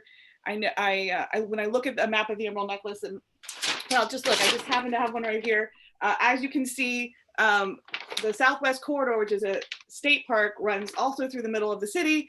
And there are ways we could be connecting these things using the streets and making a safer, better way for our citizens to move around. I live in the South End. I can't get 6 feet of space on the sidewalk. I live, South End Roxbury border. I live on Mass Ave, extremely difficult to get space. I think there are lots of opportunities to do these things, and I'm very excited to hear this conversation today. And I'd like to think that there are ways that we can do this, not just in the 14 neighborhoods that the Emerald Necklace serves, but throughout Boston. We did it first here in Boston. The Emerald Necklace, this is where it started, the linear park, the first piece of green infrastructure. Like, we should knock this out of the park. This is where it started. So thank you very much. And I wanted to say, we are trying to help right now. We've put out a ton of signs about social spacing. I just made a sign about face coverings. Thank you for whoever, I think it was Vivian, you talked about the importance of calling them face coverings. We're trying to remind people to do that. And I'm happy to, provide those resources where I can. We are a nonprofit supported by donations, but this is like, if this is a time that it's really important. People are going to Jamaica Pond, people are going to the Arnold Arboretum, parks they know. We have 1,100 acres of the Emerald Necklace divided by a 6-foot sphere. We could fit 380,000 Bostonians in our necklace, but it doesn't look that way because we're not spread out. So how can we do that? Are there ways that we can, remind people about the rest of the necklace? They don't know about the rest of the necklace. Why they don't know about the rest of the necklace? Because we've ruined a lot of the connections between it. And you can't even imagine how to get to the next park. You don't realize there's another piece of the park. We don't provide a lot of great signage. So those are the places we're trying to help right now. But I really hope we can lean on these partnerships to do this more, because I'm really worried. I mean, as many of you are, I'm really worried about this summer. I don't know if we're going to be able to do our regular summer camp with 30 kids all together. Like, I can't do that. It's going to be unsafe. And I don't think people are going to send their kids to my camp. And anyway, so we're going to have to do something different. There's going to be a lot of people looking for spaces to be. How can we make those spaces, in the street, between the parks and within the parks, in the safest way that we can? So I've talked a lot, very passionate about this. Thanks everyone for your time. Thank you, City Council, for having this hearing. Thank you. Thank you, Karen. Adam? Hi, thanks. I wasn't expecting to talk tonight, but I really appreciate the opportunity. I'm a resident of the North End, and one of the things that stands out to me is that when we talk about, our plans and this entire meeting, is that it kind of centers around commuters and businesses, which is incredibly important to me and everybody else on the call. But one of the things that's kind of missing is that in certain neighborhoods like the North End, it's impossible to use many of the sidewalks without while social distancing. There's the majority of the sidewalks in the North End, in fact, are less than 4 foot in width. So you can't pass somebody on a sidewalk without coming within 1 to 2 feet of them, actually. This all happens while we have more than 20 feet on many of these streets dedicated to car storage. And on several of these streets, they're open for the sole purpose of car storage. Clark Street in the North End is a really good example, where there's no civic or businesses on that street. It's really only open so that people can drive directly to their door and park their car. And this only benefits 12 or 14 people that actually have space to park there, and disregards all the other people that live there and around. I'd love to explore the opportunity of moving some of that car storage to some city-owned lots, as I mentioned earlier, as Councilor Wu brought up, to like Sergeant's Wharf, where we have hundreds of open parking spaces that aren't being used at all during the crisis, at least. So perhaps moving some of this car storage to Sergeant's Wharf or somewhere else, and opening up that space so that we can have a little bit more room for pedestrians to move about on these streets during our current situation. So thanks for your consideration and time. Thank you very much, Adam. Okay, so after Frank O'Brien will be Sarah Freeman, Jason Bilsma. I didn't know if Jason wanted to, I think some people were signed up to testify and some were not, but we're asking everyone. So Sarah, Jason, if you would like to speak, and then Lisa Beatman. Frank? Yeah, hi. Yeah, good evening, everybody. I have just one very focused comment, and it dovetails with, I think, what Ms. Ortiz was saying about the Blue Hill Avenue, River Street, Cummins Highway, American Legion Highway area. And it seems sometimes there's a disconnect, an unfortunate disconnect between the advocacy for safe streets, whether it's for pedestrians, bicyclists, or public transportation passengers, and what our friends at BPDA do in terms of project approvals. There's certain metrics that measure advocacy, that measure effectiveness of things like what they call the mode share, which is like the requirements for getting people out of cars and into public transportation or using bikes and so forth. And while there's very high-minded and very admirable theories about how to accomplish that, our friends at BPDA don't always enforce it on the developers. And so you have situations where projects like, particularly I'm most familiar with, and Lisa may speak to this, along American Legion, but it's this whole area of Southwest Boston is replete with density not related to transit, density not related to pedestrian safety, and density not related to providing for bicycles. And the other interesting thing, and this is my last point, is that our friends in the housing advocacy community say, well, build the housing and we'll deal with the infrastructure later. And it doesn't always, unfortunately, work that way. And so we all have common purposes here.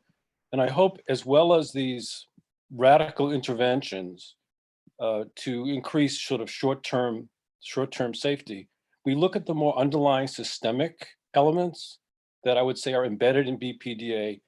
And I do want to thank you, Councilor Wu, for elevating this issue for quite some time. So I'll leave it there and look forward to hearing what others have to say as well. Thanks all. Thank you so much, Frank. Sarah.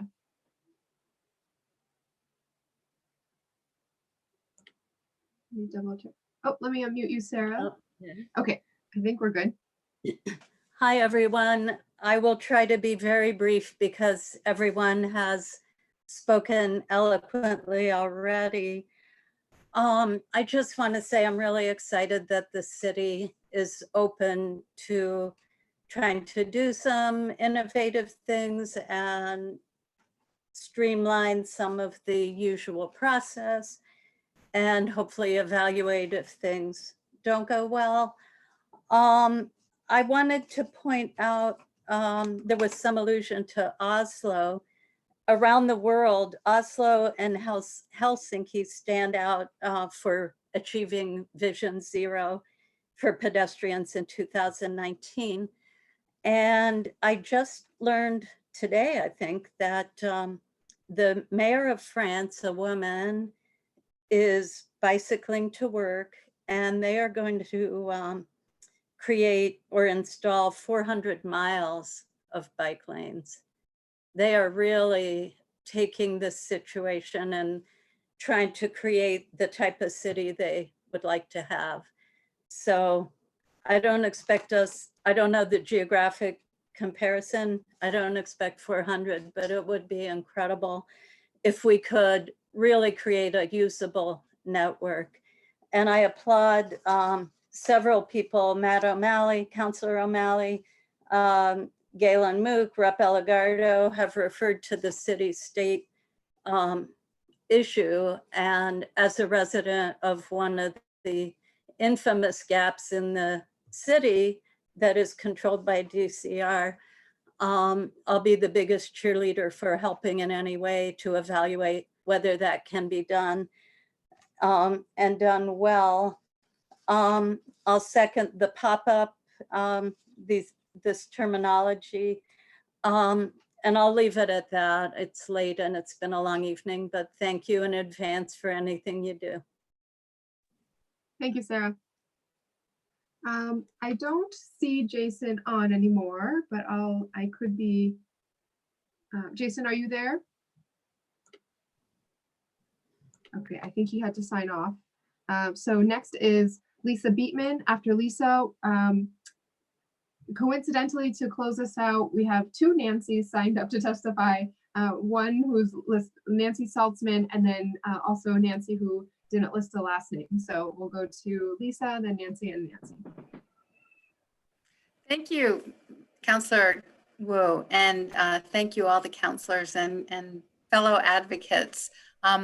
I am a co-leader, Lisa Beatman, co-leader of the Mountain Hope Canterbury Neighborhood Association in Eastern Rosendale and the American Legion Neighborhoods Coalition. And we really appreciate those of you who mentioned American Legion, which is a transportation corridor that could be a model, a multimodal transportation route. And is currently just a drag racing strip. I guess we sent a letter out yesterday to all the counselors. I hope you got to read it.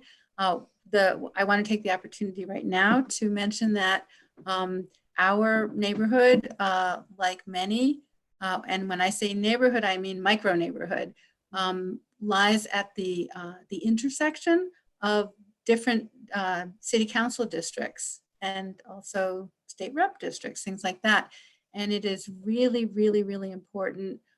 We find that the quote unquote main streets of the neighborhoods get well-deserved attention, but the areas like ours, the border lines, often don't get the attention that we think is urgently needed, particularly in our area when the intersections of American Legion and Hyde Park Avenue Cummins Highway are in the top 3% crash rate map in the whole city. So we really, really need, for example, in this case, District 4 and District 5 city councilors to work together with residents on both sides of the border to really improve things much more than we have seen so far. Again, thank you, everybody. Thank you, Lisa. Nancy Saltzman.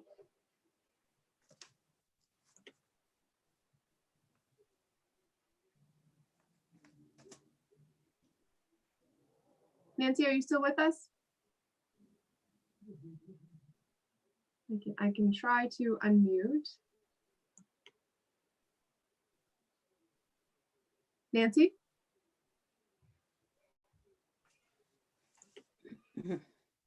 Okay, it looks like Nancy may have stepped away. And there's a second Nancy as well.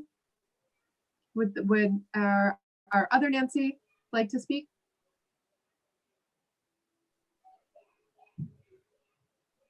Okay, it could possibly be the same person with multiple devices as well. So I think we have gone through, everyone signed up for public testimony. I'm going to do one more check of the waiting room. And yes, everyone who has signed up has spoken. I want to thank everyone for your patience and for all these great ideas. And we will continue following up. I'm going to give my colleagues a chance, counselors, a chance to give any closing remarks.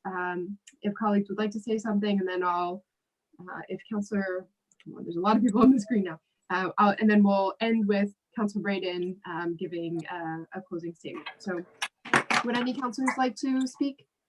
President Janey or Counselor Sabi George? I just want to say thank you again to the makers. Thank you to all of the panelists, the activists, the administration. Thank you for everyone who waited so long. A great discussion, great ideas here, and I look forward to following up. Thank you. Thank you. Counselor Sabi George? It's just a general all-around thank you to all of the advocates and really representing different parts of the city well and representing the different needs of some of the different neighborhoods. And I think that for me, what's been most sort of, what's left sort of the greatest impression on me is just Peter's, what's that called when you have your picture up, but the ghost bike, and that's just really moving to me. And I think it's important for us to all sort of consider that sort of thing, but just in general, creating better access across the board, across the city for all of our residents. Leave it at that. It's nice to see, also see everybody's faces at this hour. Thank you, Counselor Sabi George. Counselor Arroyo? I just want to echo what others have said. Thank you to both you and Councilor Braden for putting this on, but especially a thank you to all the advocates for taking the time to be here. I want you to know you were heard and that I'll be following up with some of you myself. And hopefully we can take some of these things and turn them into real action, because that's what we need right now. So thank you again to everybody. Much appreciated. Thank you, Counselor Arroyo. Counselor Campbell? Thank you again to the makers, Counselor Wu and Counselor Braden. Thank you so much. and for continuing these important conversations. Thank you also to the folks who stayed on for such a long time to participate and to add their voices. The time for action is we're past that. We need to have done things yesterday. And so I am, I'm not in this position. I often tell my residents to just be a glorified advocate. I am about action and to get things done and to move the needle so that residents and organizations can feel and see the impact. I want folks to come out of their community, come out of their homes, walk down our streets and see the infrastructure change so that it's safer to walk, it's safer to bike. I want to see more buses. I want to see them be more accessible. I want to see them, of course, be clean. I want to see folks taking more of taking the T more to get to their destinations. Or to use that as a primary mode of transportation. And we still have a long way to go. And I know we have to do this in partnership with the state. So look forward to fiercely advocating and pushing the state to do more. I know the transportation department is working really hard. And we've often asked, what do we need to do to get these items and recommendations to move quicker. And sometimes it's funding, sometimes it's working as a collective. I'm all in for whatever you need, but I know the advocates and the residents have been pushing for a really long time. So thank you for your continued advocacy. Thank you for the work you're doing as a collective. In addition to government, I often say that the community has solutions, and thank God they do, because some of those solutions have already moved the needle in many respects. And now in government, we have to sort of complement that. So thank you guys. Thank you again to all my D4 residents and leaders who are still on here. It's so great to see your faces. Appreciate your advocacy too. And everyone continue to stay safe and healthy. And I look forward to being a partner in the work and continuing to be a partner in the work and in pushing for action. So thank you all. And thank you, Councilor Wu, and thank you, Councilor Braden. Thank you, Councilor Campbell. Councilor Bach? Yes, thank you, Councilor Wu. I just want to also thank all the advocates, including several who I claim as District 8 advocates. So the Boston Cyclist Union is now in Mission Hill. So I'm claiming Eliza, and the Emerald Necklace stretches throughout the city, but I'll still claim Karen. So since the fens are such an important part of our district, and I just really want to say, I mean, this hearing definitely makes me hopeful about some good work that we can do ahead. And I often say to people that like one of the great blessings of Boston is that we are a city that was designed before cars.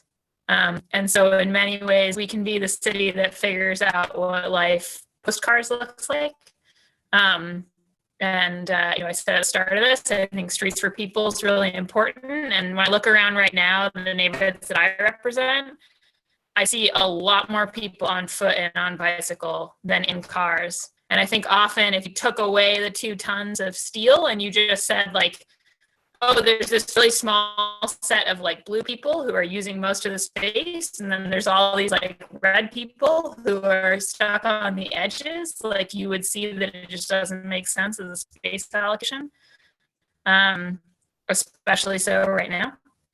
And I'm proud to represent some areas where I think people have sort of instinctively had shared streets mentality for a long time, and where people walk in the streets comfortably anyways, and we've got to make that safe for them. And we've got to, the greatest joy to me and what has been a really hard couple of months has been the fact that I routinely hear kids playing on the street outside of my front door right now. But I still worry about that because it's just betting on the safety. So I think we need to make that a reality. And I think in many ways that, as I said right at the start, the fact that we can do things right now that don't involve pouring cement necessarily are to really figure out what works and what works for all our people. So I just really appreciate all the advocates and appreciate Councilors Wu and Breeden for creating this space tonight. So thank you. Thank you, Councilor Bach. And last but not least, co-sponsor of the hearing, Councilor Braden. Thank you, Councillor Wu. Thank you to our colleagues from the Department of Transportation and all of the advocates who stayed on the call this evening to bring their thoughts to this very important issue. I also want to say a special thanks to Juan Lopez, who's from Central Staff, who's been helping us organize this, this very effective Zoom call this evening. He's been in the background, making sure everything's working smoothly. So thank you, Juan. And also look forward to taking this work forward and working with you, Councillor Wu, and all of the folks who we talked with tonight to see if we can make some change happen in this very important space. Thank you. Thank you, Councillor Braden. It's been a wonderful, very informative, very productive discussion. I hope that we will see all of this energy channeled into action and next steps. I'm very eager to see Boston on this mega list that Mike Lydon has been tracking of the spreadsheet of cities all around the world that are taking this up. There's 250 entries, so I want to make sure that next time we check in, Boston is on there as well. We'll follow up with the transportation department and our colleagues and leaders there, as well as all of the advocacy community who's represented here. Thank you, everyone. This concludes our just over 3-hour long hearing. Oh dear, now I have misplaced the docket number. So I will just say that this concludes our hearing on Save Our Streets during the COVID-19 pandemic, and afterwards, this hearing is adjourned. Bye, everybody. Bye, everyone. Have a good day. Stay safe. Bye. Thanks so much.